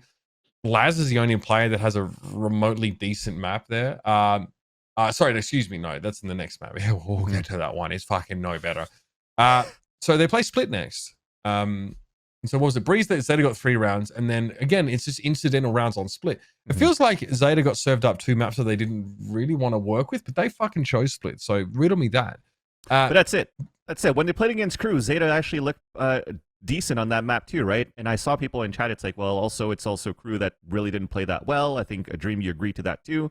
But I think overall, when you're looking at this series, Laz that had a very good showing was the way that they were able to sneak down towards the mid side for him to get like these type of like guided light peaks into ropes and get these entries on top of Heaven or going back into mid. But the issue is by the time he's over there and getting a couple of kills in, they're already down like 1 or 2 players. The other fights that's happening towards the mid-side map or the other extremities where they're trying to gain this back control is fully shut down by, again, this double duelist setup from Vivo Keyd that, unfortunately, other teams from other regions right now, if you're not EMEA or NA, you still can't find an answer to it. Yeah, obviously pretty sorry way for Zeta to exit the competition. But it was much like they started, really. You know, we at least got something from this team. I think they are definitely a decent way behind the 8-ball. They give a decent fight against Crew, but you know, this is their elimination match. I mean, it's the same for Vivo Keyd, right? I mean, tough one for them. They have to try and stay alive after going up against Envy, but not really much to speak of here. Obviously, you know, we had a few players that we were really watching on Zeta Division, like Take J and Laz, for example. And again, like Laz has a good map. He goes 19-13, you know, on split. Unfortunately, he's really the only one that gets much done. I liked the interview here. He gets a ridiculous sort of 5K in this series. Really impressive performance. But he talks, I want to bring this up because he talks a little bit about how he feels he stacks up against some of the other Jets around the place. So let's roll the clip and see what he'd had to say at the end of that map. When, of course, Vivo Keyd stay alive. Eu só tava no feeling ali mesmo. Tava no meio da pancadaria, da confusão e saiu a jogada. Basicamente isso. Was just in the middle of the mess, in the confusion, fighting for it. Wasn't really thinking about anything specific. Just following the feeling, going with the flow. Just hitting the shots. You know, this brings up a conversation. I actually just heard Bala on the desk say players like Tens and yourself are some of the most exciting to watch. With all of these incredible Jet players in the tournament, I wonder how you think you stack up against those other top talents. Sendo que há vários outros jogadores que estão também muito reconhecidos por jogarem sempre com Jet, jogar tão bem. Achas que estás ao mesmo nível deles? Atualmente, eu acho que eu tô chegando nesse nível, sim. Tem que dar uma treinada ainda. Vamos caminhar, se manter nesse nível e é isso. Still need to practice, but he believes he does stack up against them, and he's been showing that. First of all, that's a fucking Marshall 5K. Yes, sir. It's a bit dirty. The motherfucker. Why are we putting a fucking scope on that weapon again? It looks like its unscoped accuracy is uncannily sharp. Pretty good. It's pretty accurate. I'm not fucking degenerate, so I don't buy that shit. The same as the Vandal accuracy. It's nuts. Maybe if you get rid of like the crosshair when you're unscoped, maybe that could help a little bit too. Fuck off. People just put a dot in the middle of their screen like it's COD 4, mate. You're like it's 2004 again. Yeah. Like it's 2004 again. Just a little piece of scotch tape, you know? So what do you guys think? Where does this guy rank? So this guy seems like a raw fragger, but let's talk about him in like a conversation with, I don't know, Tens and CNED, for example. Obviously, this is like a non-comparison because of the quality of opponent variance, but Ryan actually posted this right before we went live, a ranking of ACSs from day 5, and Heat outperformed Tens by 32 ACS. Just saying. He farmed some scrubs, guys. He absolutely he did, but like Zeta Division got put in the fucking wood chipper, mate. Yeah. I mean, the legs just flailing out the back. Is he doing this against G2, for example? Yeah, exactly. No, but he put up good numbers versus Envy. Like he didn't look bad. But what I think in general is it's just going to be hard to compare without knowing more about what's going on in the team. Because one of the things, like when you talk about CNED and like his opping, which angles he takes, how he reposts, all this stuff, as well as Tens and him playing around his teammates, it's very clear to me that both of those players have a lot of back and forth, like conversations with their teammates on like, you know, watch this, I'm pushing this, or like drone so I can repost, or like so many little things that they are doing in the moment to keep them in sync with their teammates. Right. So they get to win in those really important moments, right? To reestablish their positioning, right? Exactly. And they're cerebral in how they take fights in those really tense, really fast-paced moments. And from Heat, I have seen plenty of the just raw mechanical skill and just disgusting play, but I haven't seen as much of that element of like, these are these tiny little mid-fight plays I can make and get my teammate on board with what they're going to be. And that's not necessarily taking away from Heat, right? That can be the whole team infrastructure, right? That allows CNED and Tens to do stuff like that. But I think it's hard to to make that comparison without seeing more of Heat against teams that are good at punishing him and without requiring him to make those mid-fight playmaking things instead of just raw out-aiming. Because there are a lot of players at this tournament that can just raw out-aim 90% of the other players at this tournament. Sure. Look, Heat had 362 ACS, winning 13-3 against Zeta Division. And then you have to look at tens when he played against F4Q, and they won 13-4, and he dropped 478 ACS. Yeah. So if you compare head-to-head noob stomping, like this is what we call seal clubbing, by the way. I believe that's the term. Yeah, it's pretty high up there. It's pretty high up there. So it's nice to see. I even think that even for who's the opper for Havanan Liberty? Is it the Yahtzee when they're trying to run away with the op and on the no, I can't remember the matchup. I'm missing out on the one. Doesn't matter anymore. But it's nice to see like that the tens versus Heat is going to be a nice one to watch. Should we see Sentinels make it out of their group on top seed? Who knows? That could potentially be like the first matchup in round 1 too.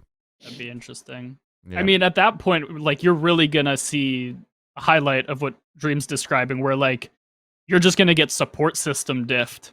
Where like it doesn't matter how mechanically good you are. There's just gonna be protocols that exist on the side of Sentinels that aren't there.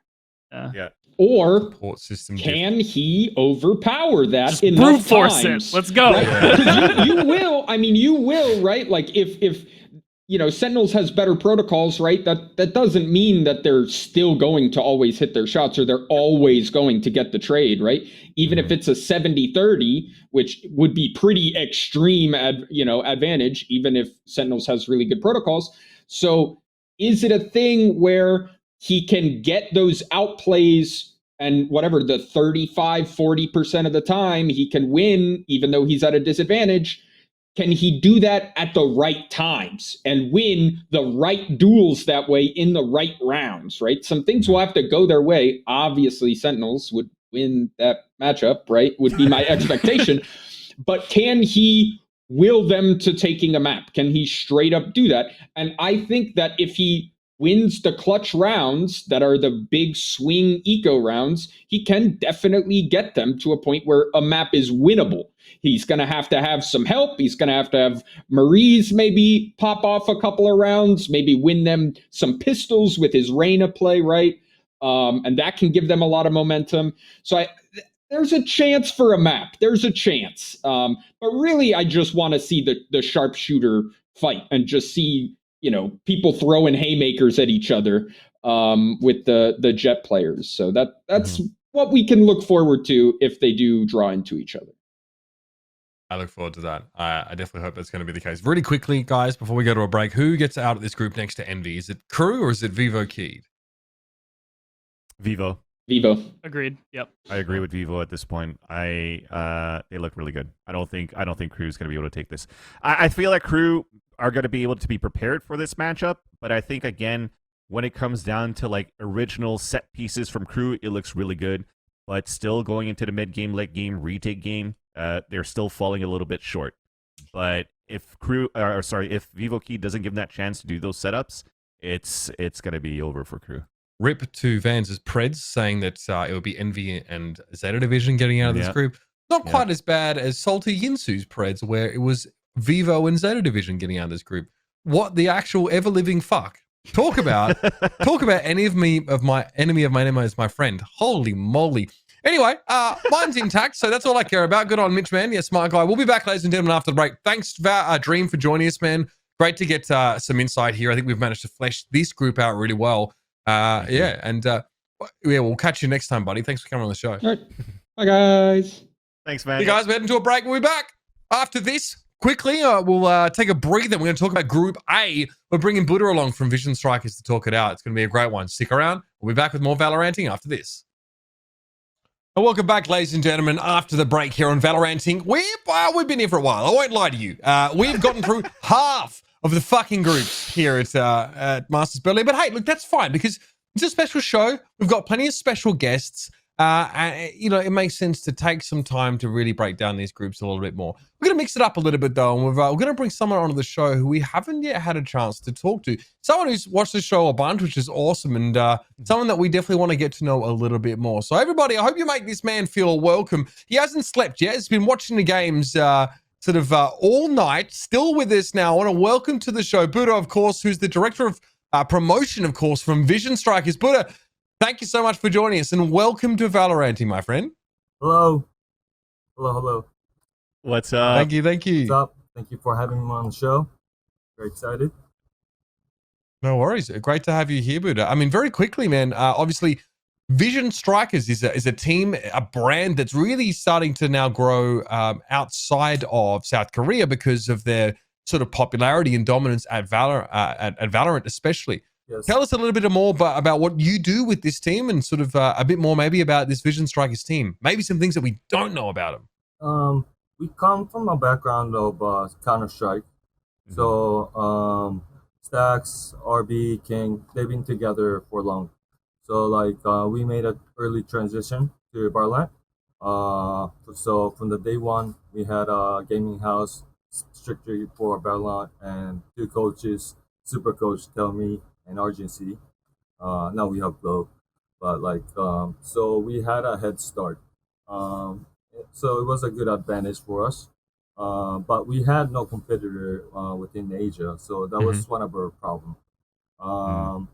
So we were kind of excited and not scared, but like excited, to be honest, to see how we do on the international stage, because we've never been tested because we missed Iceland, yeah? So I want to ask you, and don't know if you have the answer or not, but I think it's the question on everybody's mind too, and I want it to come straight from your mouth. Okay. What is Lakia doing right now with the roster? Because Lakia, for me, originally, if I'm not mistaken, was with this Vision Striker roster, then went over to New Turn, and now recently made a comeback into Vision Strikers. And as Uber was saying, everybody's talking about how you've gained a lot of popularity outside of South Korea in Valorant, especially, and Lakia gained that popularity in terms of how good he is as a Silva for New Turn. But now that he comes back, he plays only one map on Bind, and he also only plays Sky. What's the strategy right now? Without, I don't know if you could say all the strategy, but give me some background on Lakia. I'll tell you what I can, yeah? Yep. Why would we show our secret weapon when we don't need to? That's one, right? Yeah. I'm just kidding. But recently, Lakia had an interview. We had an interview to all our members, and it says how Lakia came to us. Because it surprised you guys that we picked up the 8th player then. Because it was right after we picked up Buzz and Mako, which we felt like was a perfect fit. But then after that, we found out Lakia's contract was ending and he was not extending. And after the contract ended, he came to us. So we had no choice not to pick him up. So we did. But it's not like adding a great player doesn't mean it's going to be a great team. It's all about teamwork, we think. So everyone on my team is a superstar. We don't have like a super ace, like a CNET type of player. We have all balanced. Everyone can do everything, and 8 superstars. Yes, I think so. 8 superstars. Yes. Seem to be more maybe, but that's how we built the team. So I guess that's our strategy for now. And the reason we're not using Lakia right now is because of the time we had with him. Actually, original Vision Strikers are 7 players. Glow, Zest, RB, King, Stacks. And we had Lakia and Efina, actually. Efina now in F4Q. Lakia went to Newton, and now he's back to us. So it's kind of funny, ironic, because F4Q beat us, beat our winning streak. Yeah. And Newton beat us on the grand final on the stage 2. So it's kind of not funny to us, but that's the history. Yeah. There's still a positive aspect out of it, though, that, since they were ex-players in the Vision Strikers roster before, and to have the results against you guys, it shows how good the systems you have implemented for Vision Strikers for success definitely shows. I guess the other thing, too, just my last question about Lakia, because I've been seeing some rumors going around like Twitch chat or YouTube chat about Lakia as well, saying that he was only on loan. But is that true in this case for Lakia with your team, or is he like just permanently on the roster right now? He's permanent. We have a contract with him. He's on the roster. Yeah, 100%. Awesome. Yeah.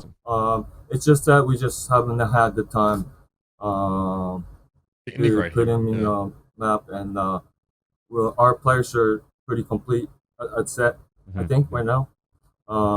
He's a great player, great soul or whatever, but like I think it's a risk to change more maps having him in when we know we're stable with our members right now at the moment. Yeah. So like we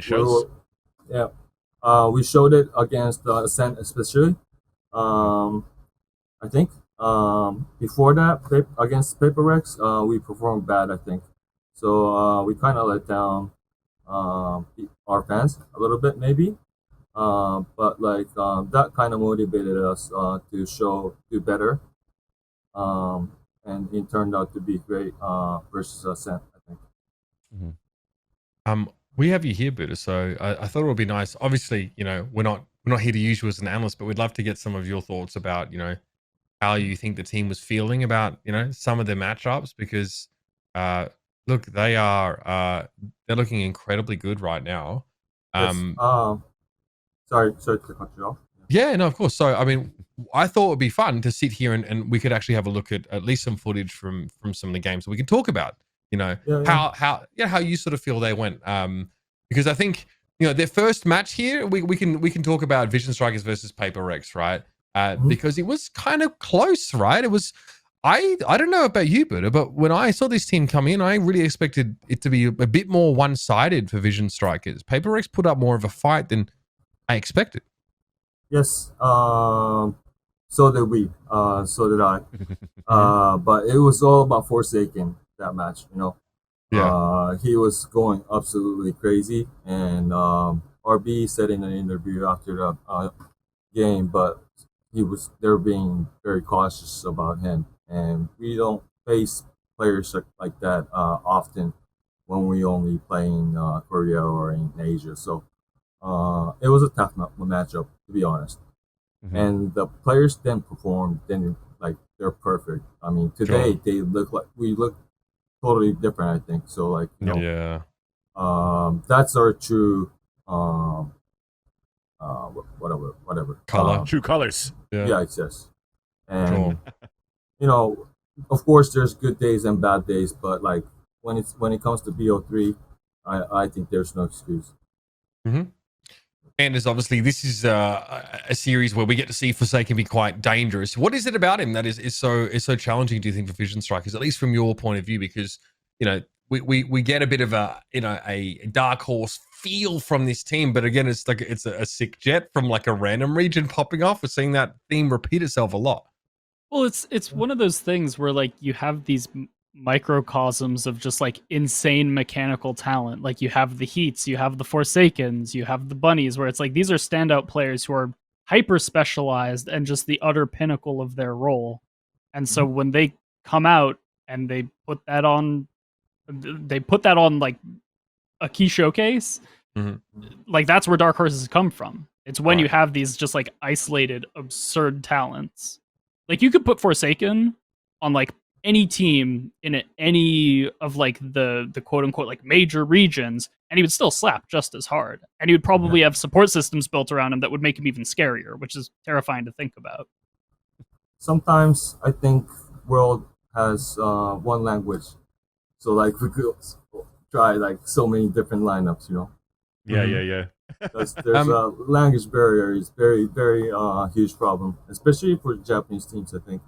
You know, but you know, it'd be fun to see a world like that in the future, I guess. Absolutely. I mean, teams like Crazy Racoon, right? Like they obviously have a bunch of South Korean players mixed in there. You mentioned, Buddha, that you know Forsaken's the kind of play that you don't really see much of, you know, in South Korea. Can you maybe tell us a bit more about what you mean by that? Well, like I don't know, he was super aggressive, and like teams in Korea tend to play less aggressive when they play against us. Usually, I think, just in my opinion. But so like they came all in, so we have to go push them back, and that was something that we're not used to really. That was one of the points, I think. Yeah, I think that's fair enough. I think we this is a good time to talk about this Acend matchup then, right? Because this was pretty insane. Obviously, it's been tough for EMEA, but I mean, this is like two heavy hitters. You know, like a lot of people think Acend is like, you know, one of the top teams, or at least second, you know, coming out of the EMEA region, despite what happened in their playoffs. But Vision Strikers, look, they take them the task. They pick Haven first. And they look a heck of a lot better. Buzz is able to have a really good game. So we talked about these like aggressive players, like a very jet-centric dominance here from Vision Strikers. Yeah. Okay, I would like to get everybody's thoughts in general about this map and this series, because I don't expect them to be this dominant, guys. Yeah. Sorry, go ahead. I'll let you start. Sorry. I think you know, for every match, first 5 rounds is really important. And to get going, and Buzz was great. I felt that great that Buzz started off, you know, having multiple kills and like, you know, feeling comfortable against a good team.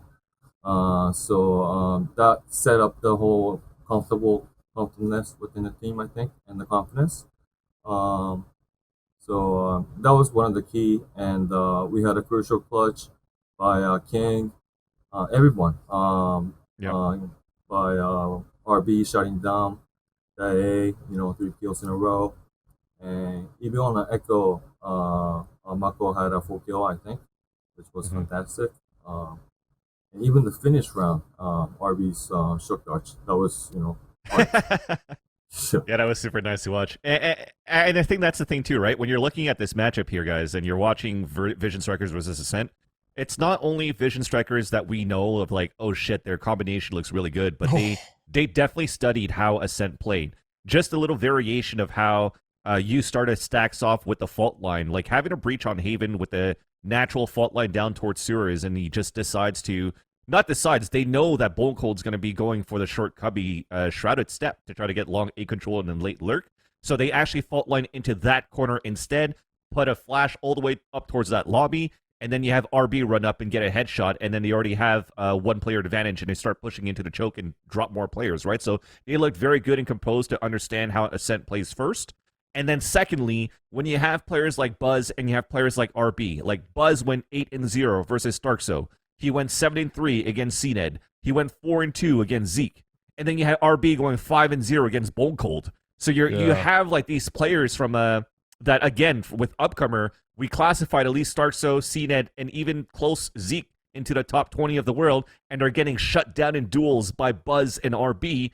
It just shows how the support system around a Jet, just like you were mentioning, Anders, for example, if more Forsaken had the support system of the flashes and support of Stacks and of RB, then holy shit, man, he would look as good as well. Buzz, like they played it really good around him. I just want to point out here, really. Put on 25. I was like, oh my god.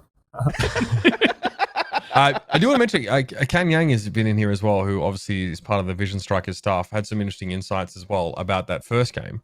Now, chat can see it, but this won't come up on the YouTube VOD, so I thought I would mention it. That there were a lot of like tech issues. I think Marco had a fever. I think he left his mouse pad.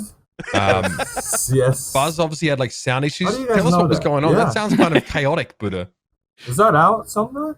How do you know about Mako? It's in the Twitch chat because Kan Yang's putting it in there. Okay. Okay. If Ken says it, it's alright. He's our CEO.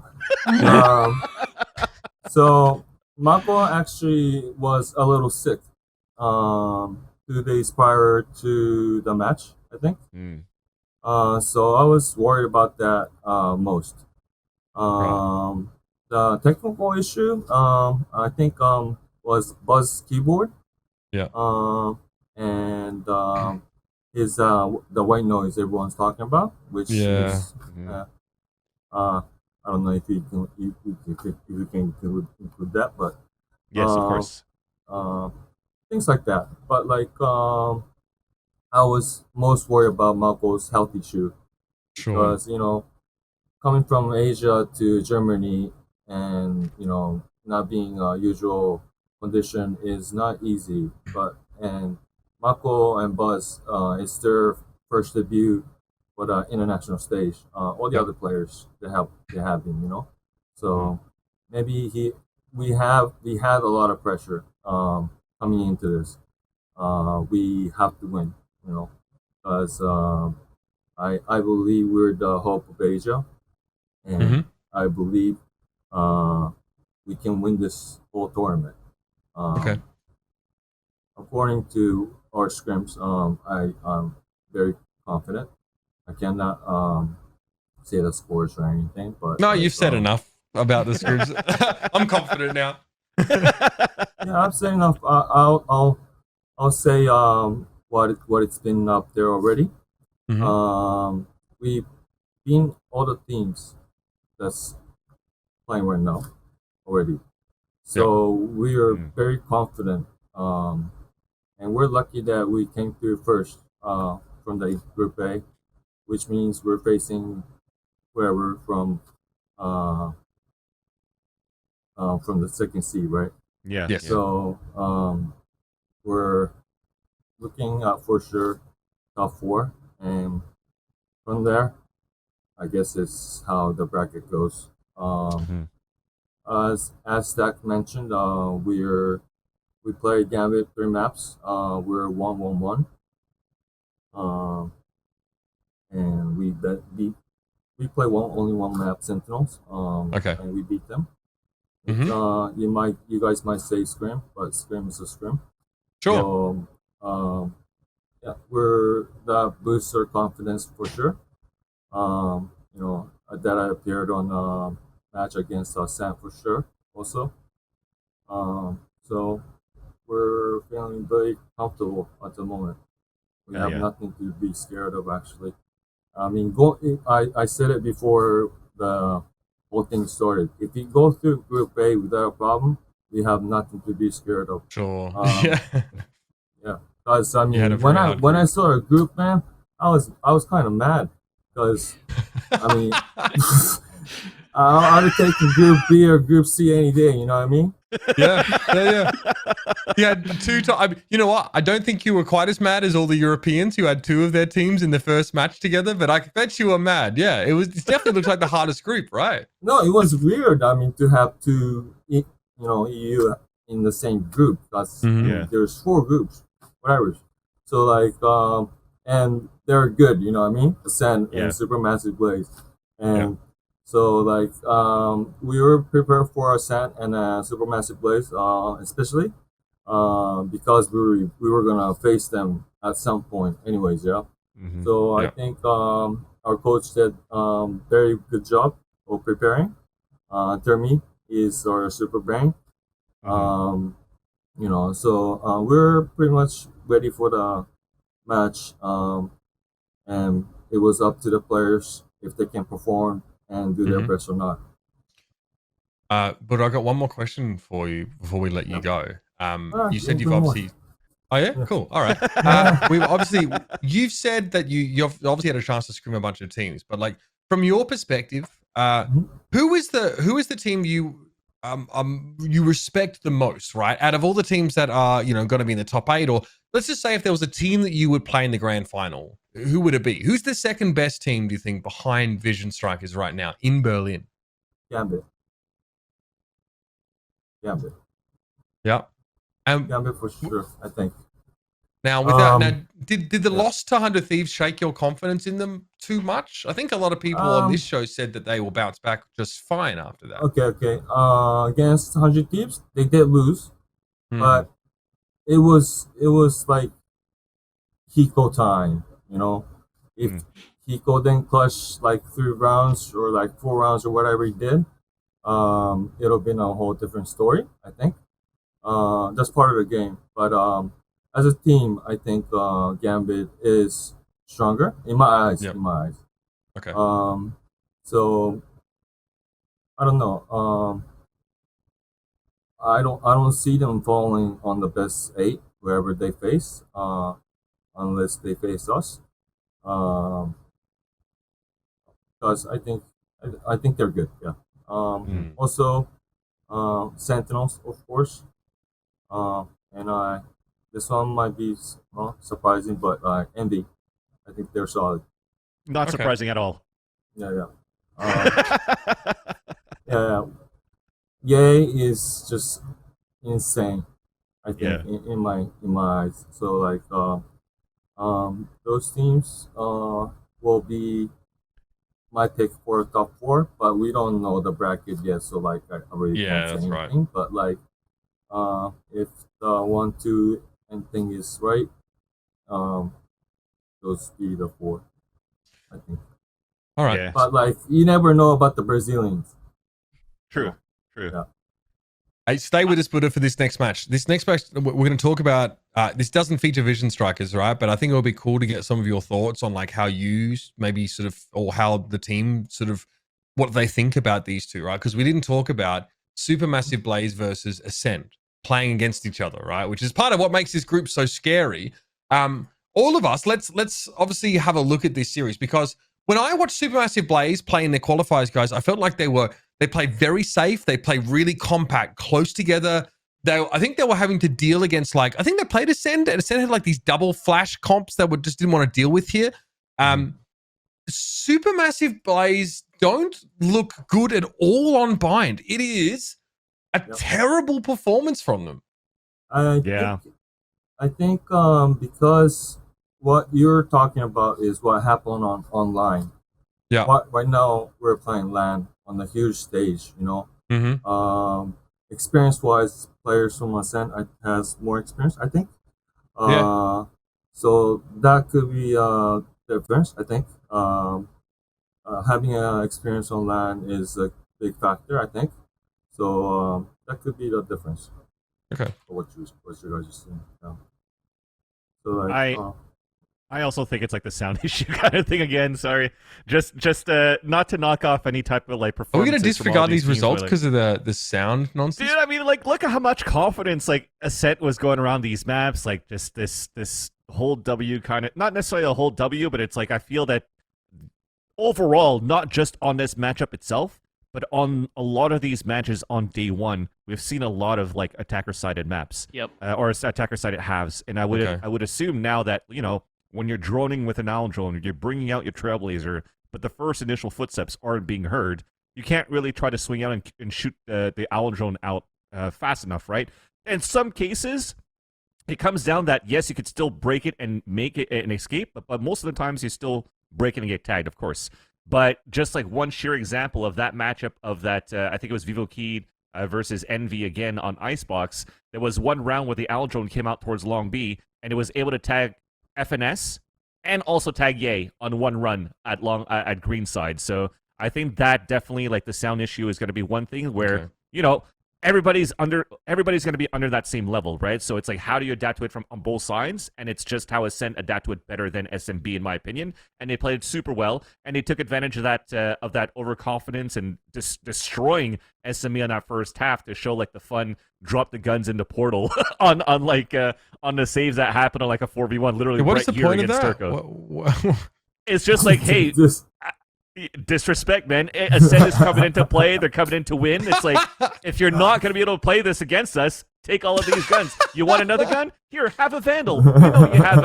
We know you have a Spectre, but here, have a couple of Vandals in here and try to save it and get a better chance at the next round. It's fine. We have Econ to spare. Like, it's exactly. Turco shits himself every time a gun comes through the TP, bro. Like, look have at another one. was such a sick round. So I think again, not to discredit on like the performances of Acend because of the whole sound thing. I do feel that they wanted to come in, with a message off the rip coming into this tournament, like, we are that best team in EU. We're going to be the savior of EU, and we're going to show it, first off, by beating our brethrens one-sidedly, and then just beat everybody else. And unfortunately, they didn't take it. And they get slapped by Vision Strikers, you mean? Exactly. Strikers, yeah. Hey, sorry, you. So are you, exactly. Oh, man. Well, like, you guys talk about NA, EU, whatever. Yeah. But like to us, it's all about team. It's the region really doesn't matter. As you see on the screen, like, I'm Japanese, but like I'm like a funky guy. I'm in the Korean team, but like I'm I'm based in Japan. I'm like in Japan right now. So like we are going more international, making this organization bigger as a whole. That's our goal, and that's why I'm here. And like it's important for us to get a result. New turn there, third place. We gotta do better than that. You know what I mean? Yeah. Actually, and sorry that we go on a tangent at this point, because I wanted to ask you this question, Buddha, since we have you here, and I want to take the opportunity. It's like, what was this driving factor of like how big the scene is right now in terms of viewership in Valorant from Japan, right? When because those numbers like boosted up from Iceland till now. What's been going on in Japan that has such a high traction of Valorant fans now? It's Japan is late on esports. You haven't heard of many famous teams yet on other titles. So like when new FPS title came out, Riot, it was very natural for all the Japanese pro teams to make a team. Eventually, like all the PUBG pros, Overwatch pros, Special Force pros, CS of course, they all came to Valorant. So all the stars from all the titles are like mingling in Japan. So like it's kind of interesting to see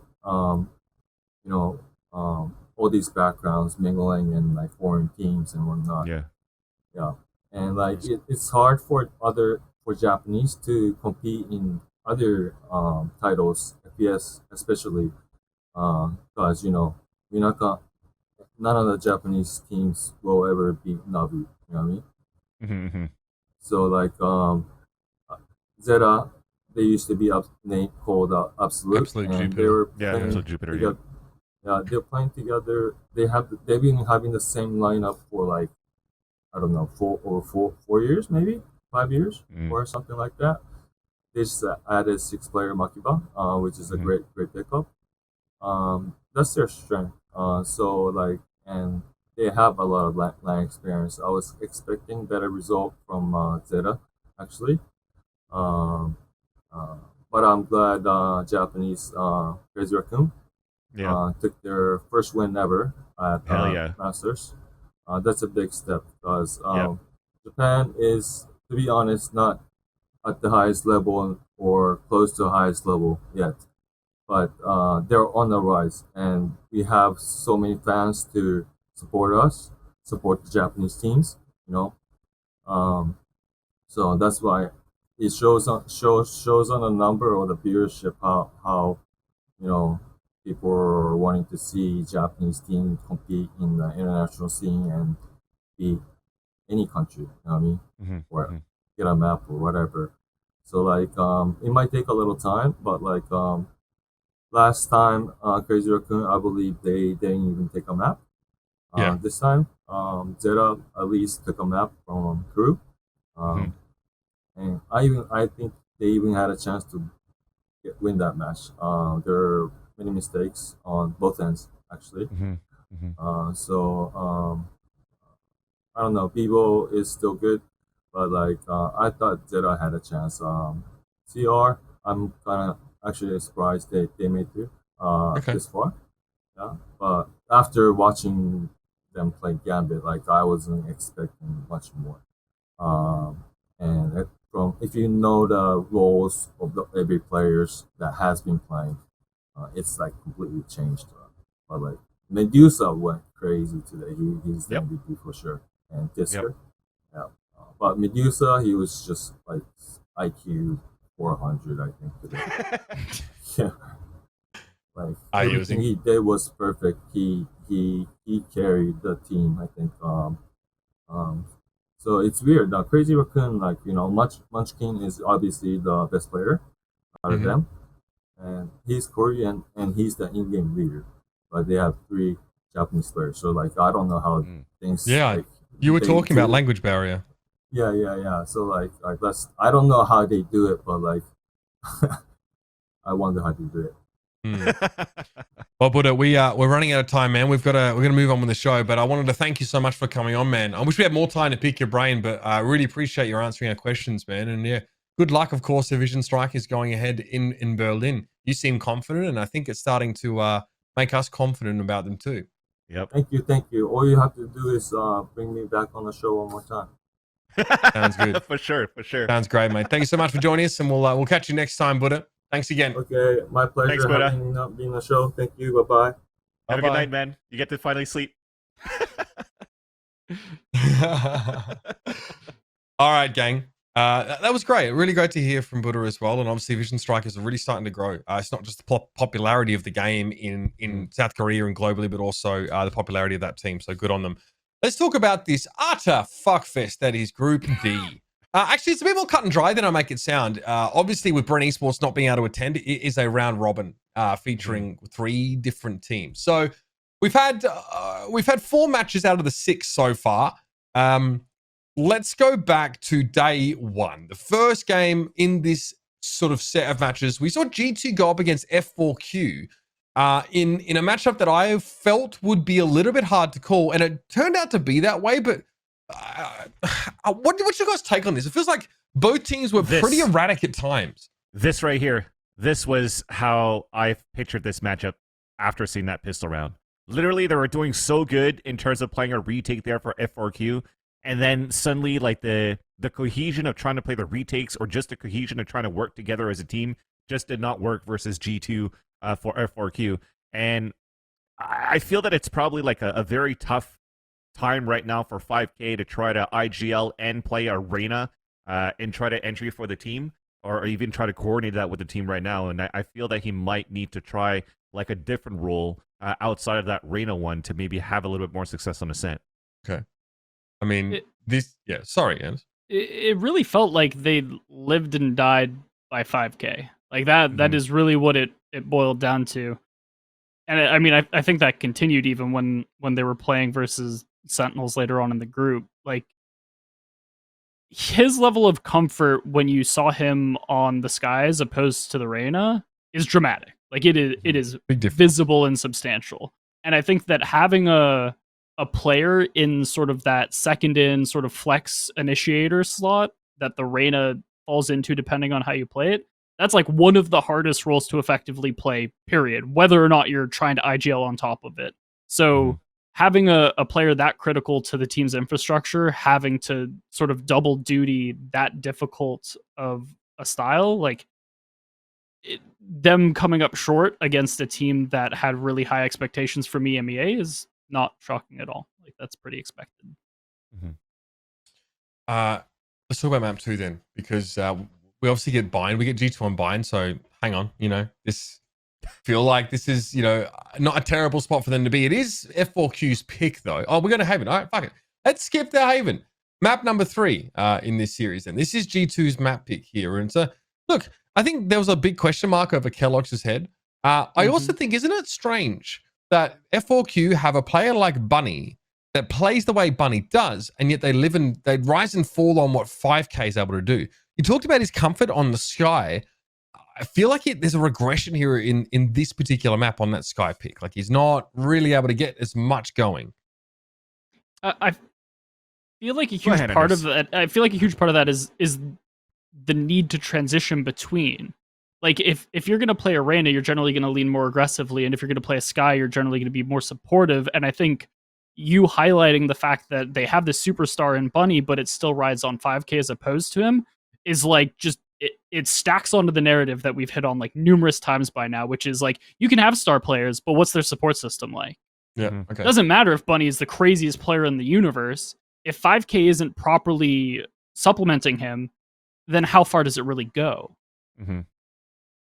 I feel that the team still has a good support system with Zumba, though, playing as Astra. I think his utility play, the way that he plays the Astra, whether even on Acend, like it was a blowout for G2 versus F4Q, but the way that he even anchors like inside the A site from time to time, even putting his own smokes like close to him around dice to even play around those smokes to be able to get a couple of kills. Like he mechanically plays around that Astra very well as like an anchored player, and also could support players like Bunny that's going to continue to like, you know, buy a judge and satchel charge at that point too. There's a couple of rounds or like some maps, or if not the playstyle of Bunny itself, he's known to be able to pick up that judge and just have some great mobility on that satchel.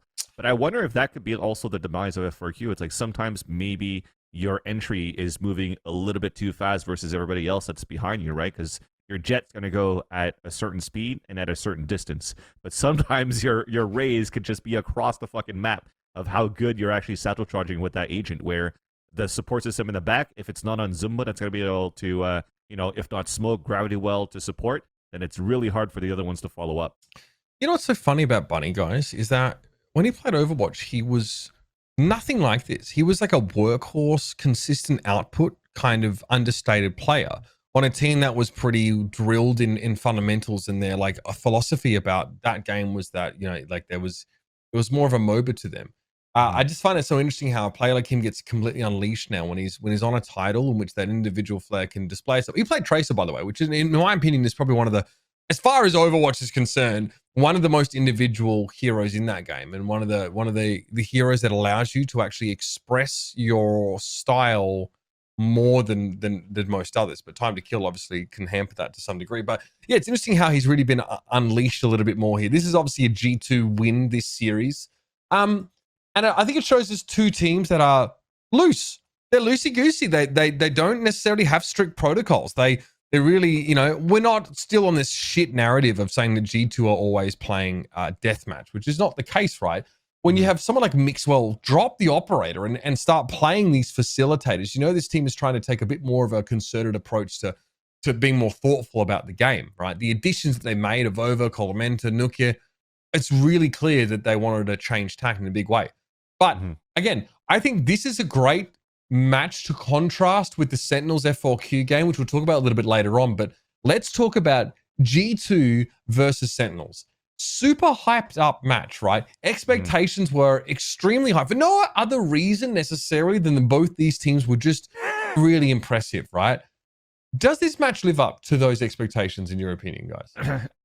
Honestly, I feel like the people are really hyped up about these type of matches because you have Sentinels that's like the best team in the world, but you also have G2 that's just the best marketing team in the world, and you have somebody with Carlos that's the best shit talker in the world, and like he plays around the meme of winning or losing, and it's just amazing to see that. It's like, is it going to be this one where G2 could actually come out, finally have that formula that they were looking for ever since they started like dropping down a little bit on the charts following the Ignition series.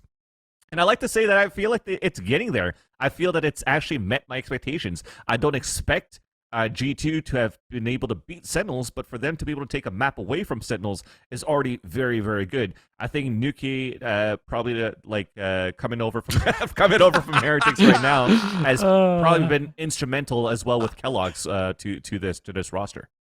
Oh my god! At least G2 have a really good ratio of like their conversion of money to marketing impact is quite good. They did pay for a fucking plane to drag this, but worse.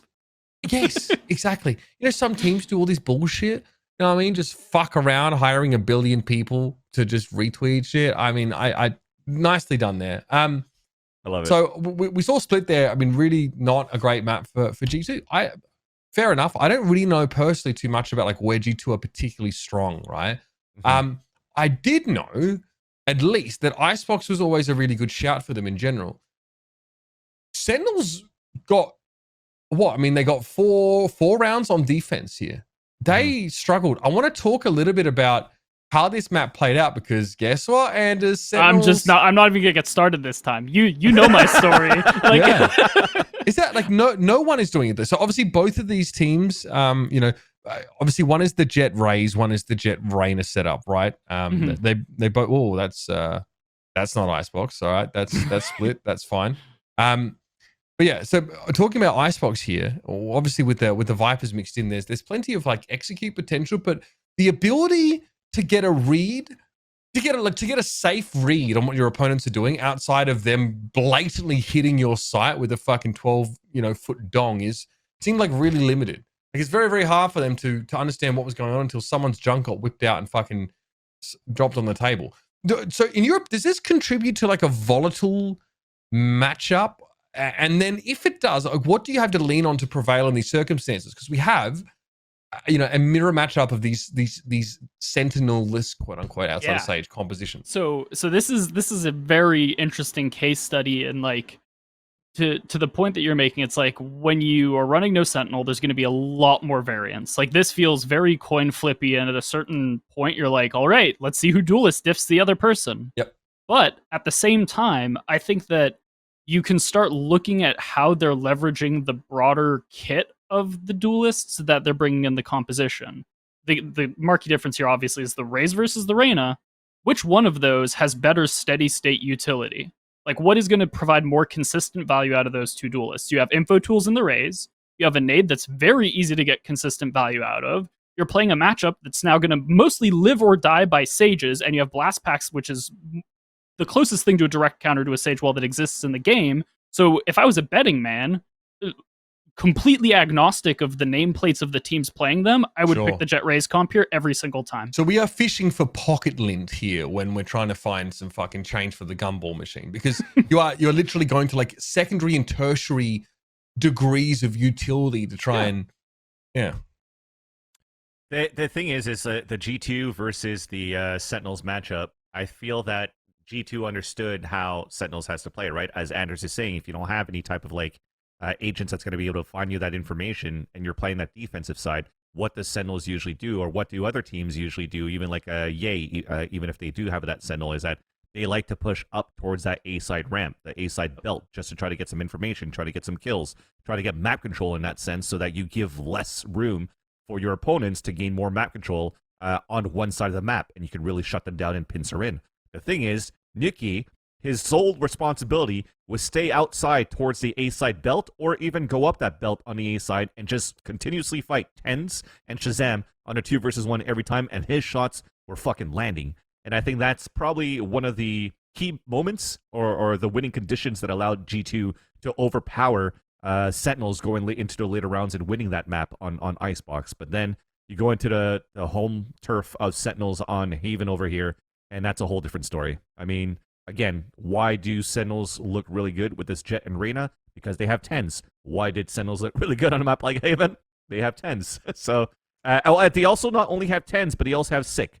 Sick continues to prove that the value of Phoenix that you could have on this map is still very good. Yeah, can we talk about that? Like, explain it to me a little bit, because I see it throughout the map, and I see that, like, I see this on a scoreboard, right? Obviously 6 pounding, but what are you trying to get from your Phoenix here that you cannot get from another agent, or bring in like something like a Sky, like have a Sky Sova look? Like, why the Phoenix? I'll let you start, Anders. Next. Yeah, so like the Sky is the obvious alternative here, and under most parameters, I would say that the Sky is better.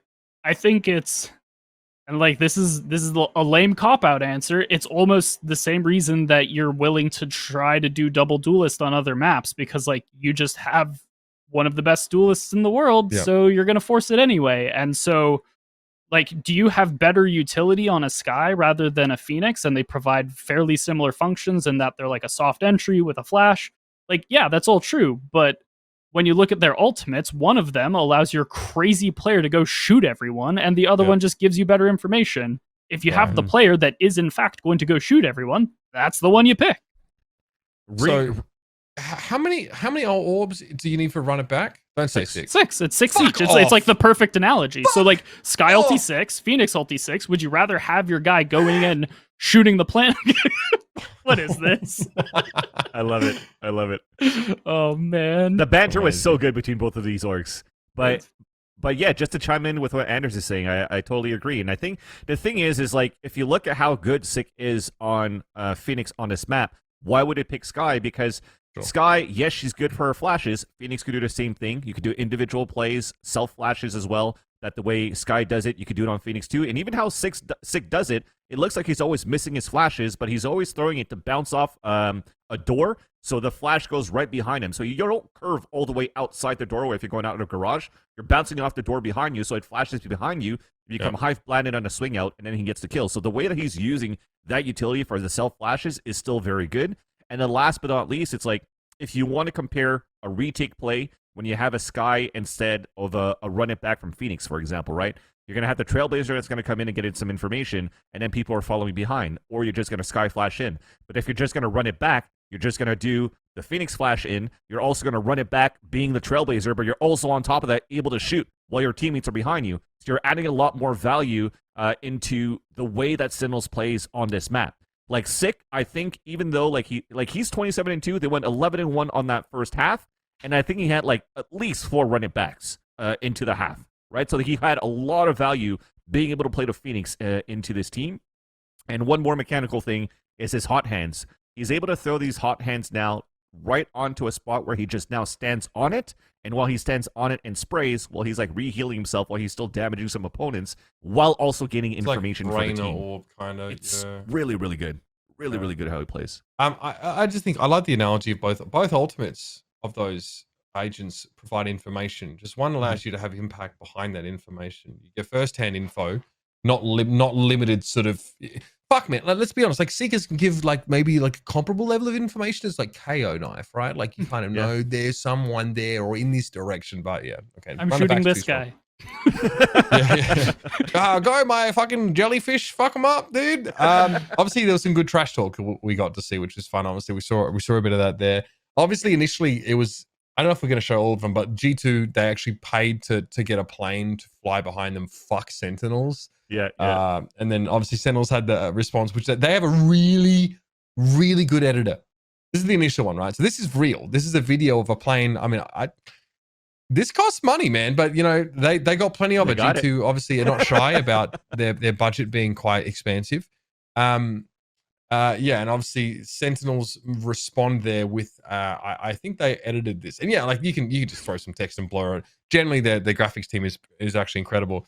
And then G2, I mean, not much more to say.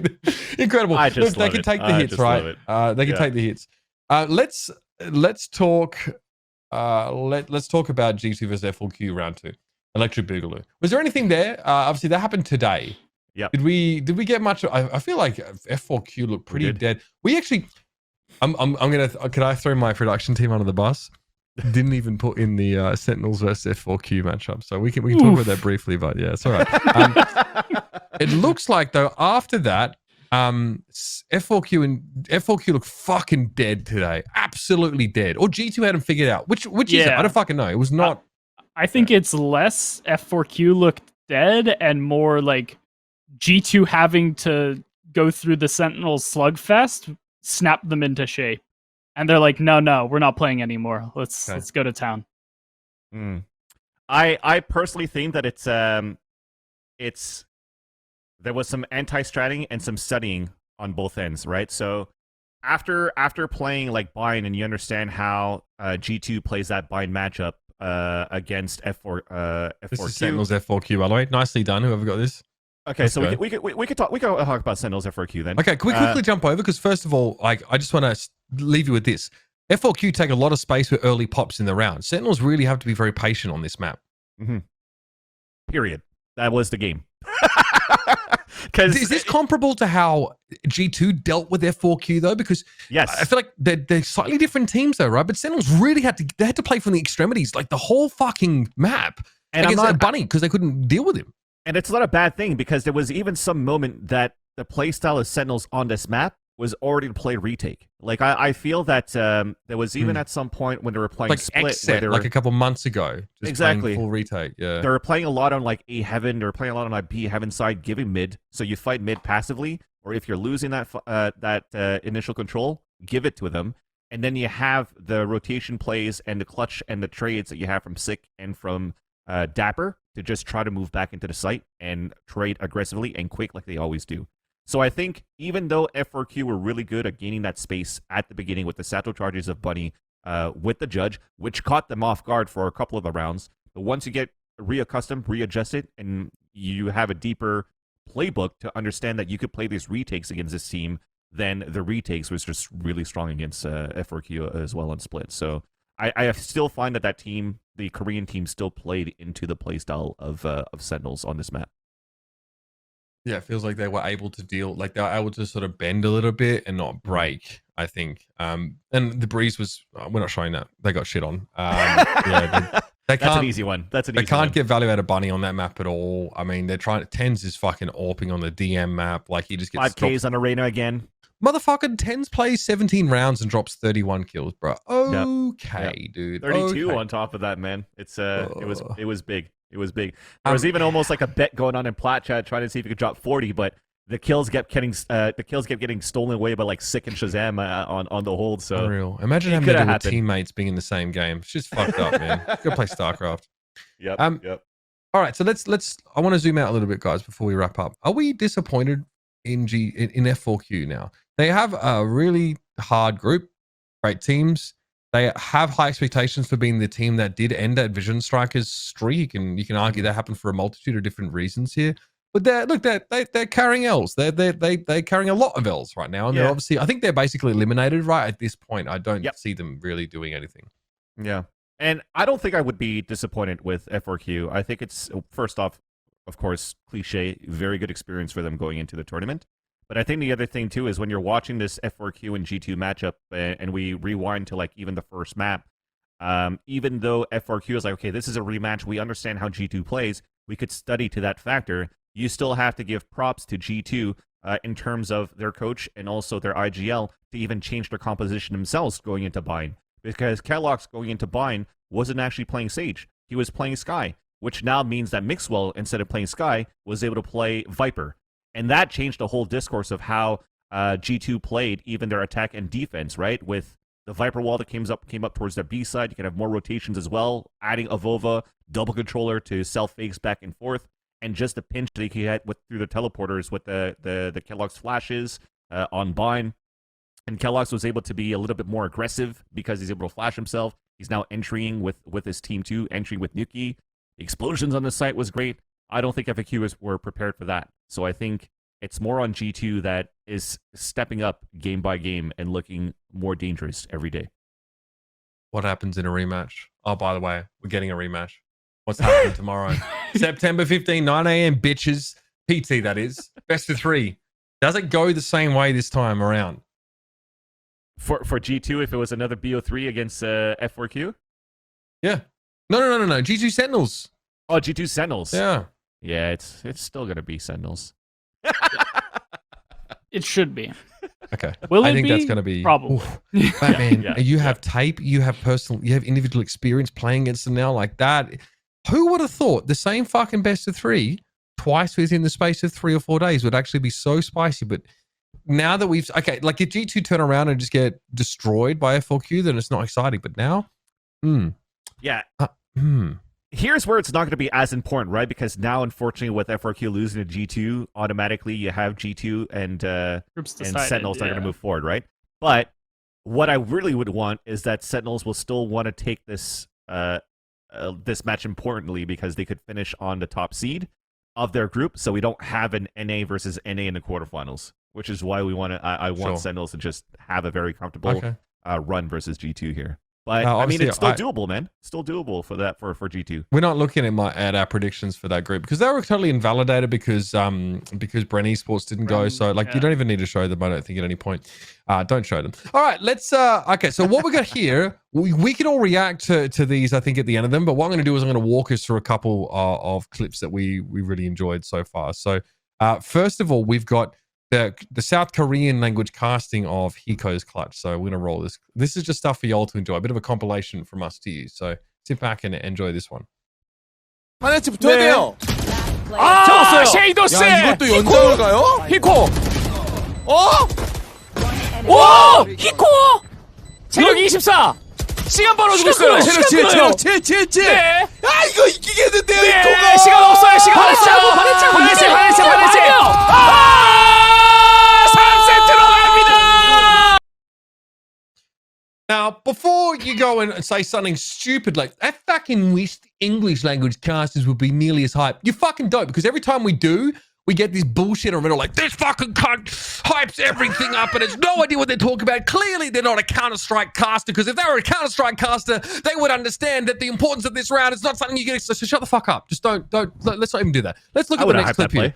I would have hyped that play. Yeah, I did that for like 5 years of my career, and you shitheads were constantly telling me to stop. So fuck you. All right, let's move on and talk. Let's have a look at this one. We have an interview here. I think it's Zeta giving an interview on Heat. Either way, we're gonna roll this. We're gonna roll this. We can react to it. Eu só tava no feeling ali mesmo. Tava no meio da pancadaria, da confusão e saiu a jogada.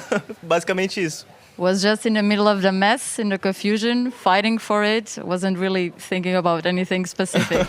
Just following the feeling, going with the flow. Just hitting the shots. You know, this brings up a conversation, and I actually just heard Bala on the desk say players like Tens and yourself are some of the most exciting to watch. With all of these incredible Jet players in the tournament, I wonder how you think you stack up against those other top talents.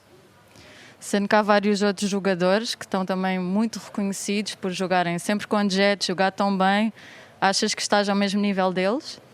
Atualmente, eu acho que eu tô chegando nesse nível, sim. Tem que dar uma treinada ainda. Vamos caminhar, se manter nesse nível e é isso. Still need to practice, but he believes he does stack up against them, and he's been showing that. All right, we showed that one earlier on in the show, but it's definitely one of our favorite bits, and we'll run this one as well. This is another clip, which actually I'm not going to introduce. I think you'll figure it out what it is or once we have it up on screen, so enjoy. Yeah, there we go.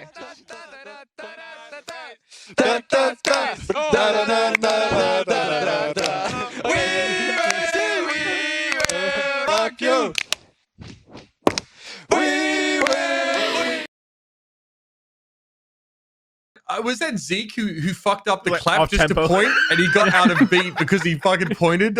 Yeah.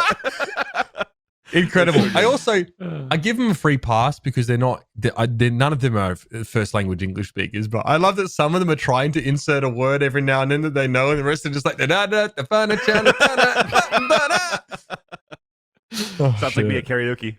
Yeah. Incredible stuff. Run FNS interview with Egg. Why would we run Plat Chat content on a different show? Galv, come on, mate. All right, let's have a look at another clip that we grabbed. This is Defo just popping off here, and we can talk over this, guys. So we can discuss this individual, but pretty impressive stuff, I think, in this round. But Gambit, we expect them to be pretty nasty on the salty run back.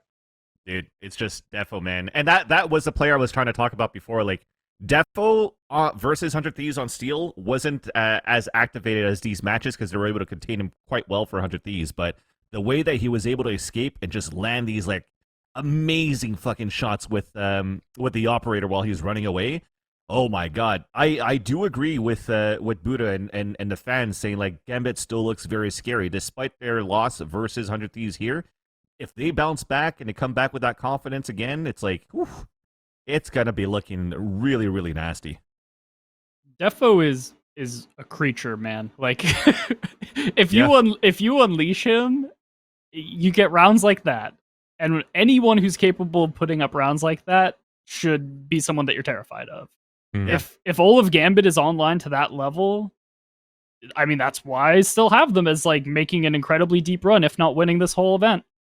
Yeah. And one small thing, sorry, before we go into looking at this clip as well from Vivo Keyd. This is the Crushes clutch. Yeah, it was such a sick clutch. But the thing is, like, the interview with Nat saying, like, hey, we don't have that much pressure going into this event because, you know, our biggest pressure was against Liquid and we qualified by beating Liquid. We have no more pressure. But now they actually lose against 100 Thieves and are facing elimination. that pressure coming back is actually going to be great fuel for the team. And speaking about great fuel, this was that clutch from Crashies that was needed so that they regained the fuel to at least finish the half. I think like on a 8-4 or something like that. My favorite clip of the week, man. Fucking, I don't know, man. This guy is fucking crazy, bro. Like, we were talking about him. I don't know, shit. We were talking about him like back at a point where was it Luminosity or on Immortals? Who was the Immortals Sova player? Gangster. Yeah, Gangster. For a time, I was like Gangster and Crashies, best in NA. Like, they're both super nasty. Obviously, like Hiko has that clutch factor, but like the way that these guys lock down sites is just so insane. Crashies is just from his humble beginnings on T1 with a little known player called Food. Now, now playing with Victor, big upgrade, no doubt about it. But really, like, he's come alive. Like, this guy's on the international stage and he's fucking showing up. Yep. I lost it. I was feeding the kid one night. I saw that clip and I got like a fucking spoon with some mush. I don't know what the fuck it was in one hand, and the other's on the. I've got the phone. I'm watching it, and I fucking slammed the spoon down and get up. I'm like, what the fuck? And my kid's just gone. And he started crying. It freaked him out. Oh shit, I'm a bad dad. But what can I say? I fucking love me some esports, guys. Great show. Thanks for being Anders, bro. Thanks for coming on, man. It's ended up being a long one. You really got we really got our worth out of you, mate. Thank you so much for joining us. Yeah, of course. Vans, you fucking degenerate. You fuck. You gonna keep sleeping at like normal times now? Are you gonna get up at 8 a.m. tomorrow? I'm trying to sleep at normal times to be able to wake up at 8 a.m., but we got some more work to do, so no, I'm not. True that. I mean, I'm going to try and watch these games as they happen. I think I'm on sole parent duty this week for a bit, so we'll see how we juggle that. But great games to come. Slamming. Yeah. Hopefully. Let's not tell the missus about that one. Huge shout out to Average Jonas as well for coming on. Dream and a Buddha as well. Really, really cool to get to pick some of their brains on how they're sort of feeling about sort of different teams and how the event's going in general. And thanks to you, chat, for joining in. If you're watching the VOD on YouTube, thank you as well. Thanks for finding us over at youtube.com/Valoranting. We're big fans of you. And if you're watching the VOD and want to catch the show live, it's twitch.tv/DNPeak. Yeah, it's different. So, that's why we sort of remind you that. We're going to see you guys next Tuesday. We're gonna have a bunch more to talk about, I'm sure. We're going to have great guests. And again, looking forward to it very much. So in the meantime, everybody, enjoy the action in Berlin and we will see you next week.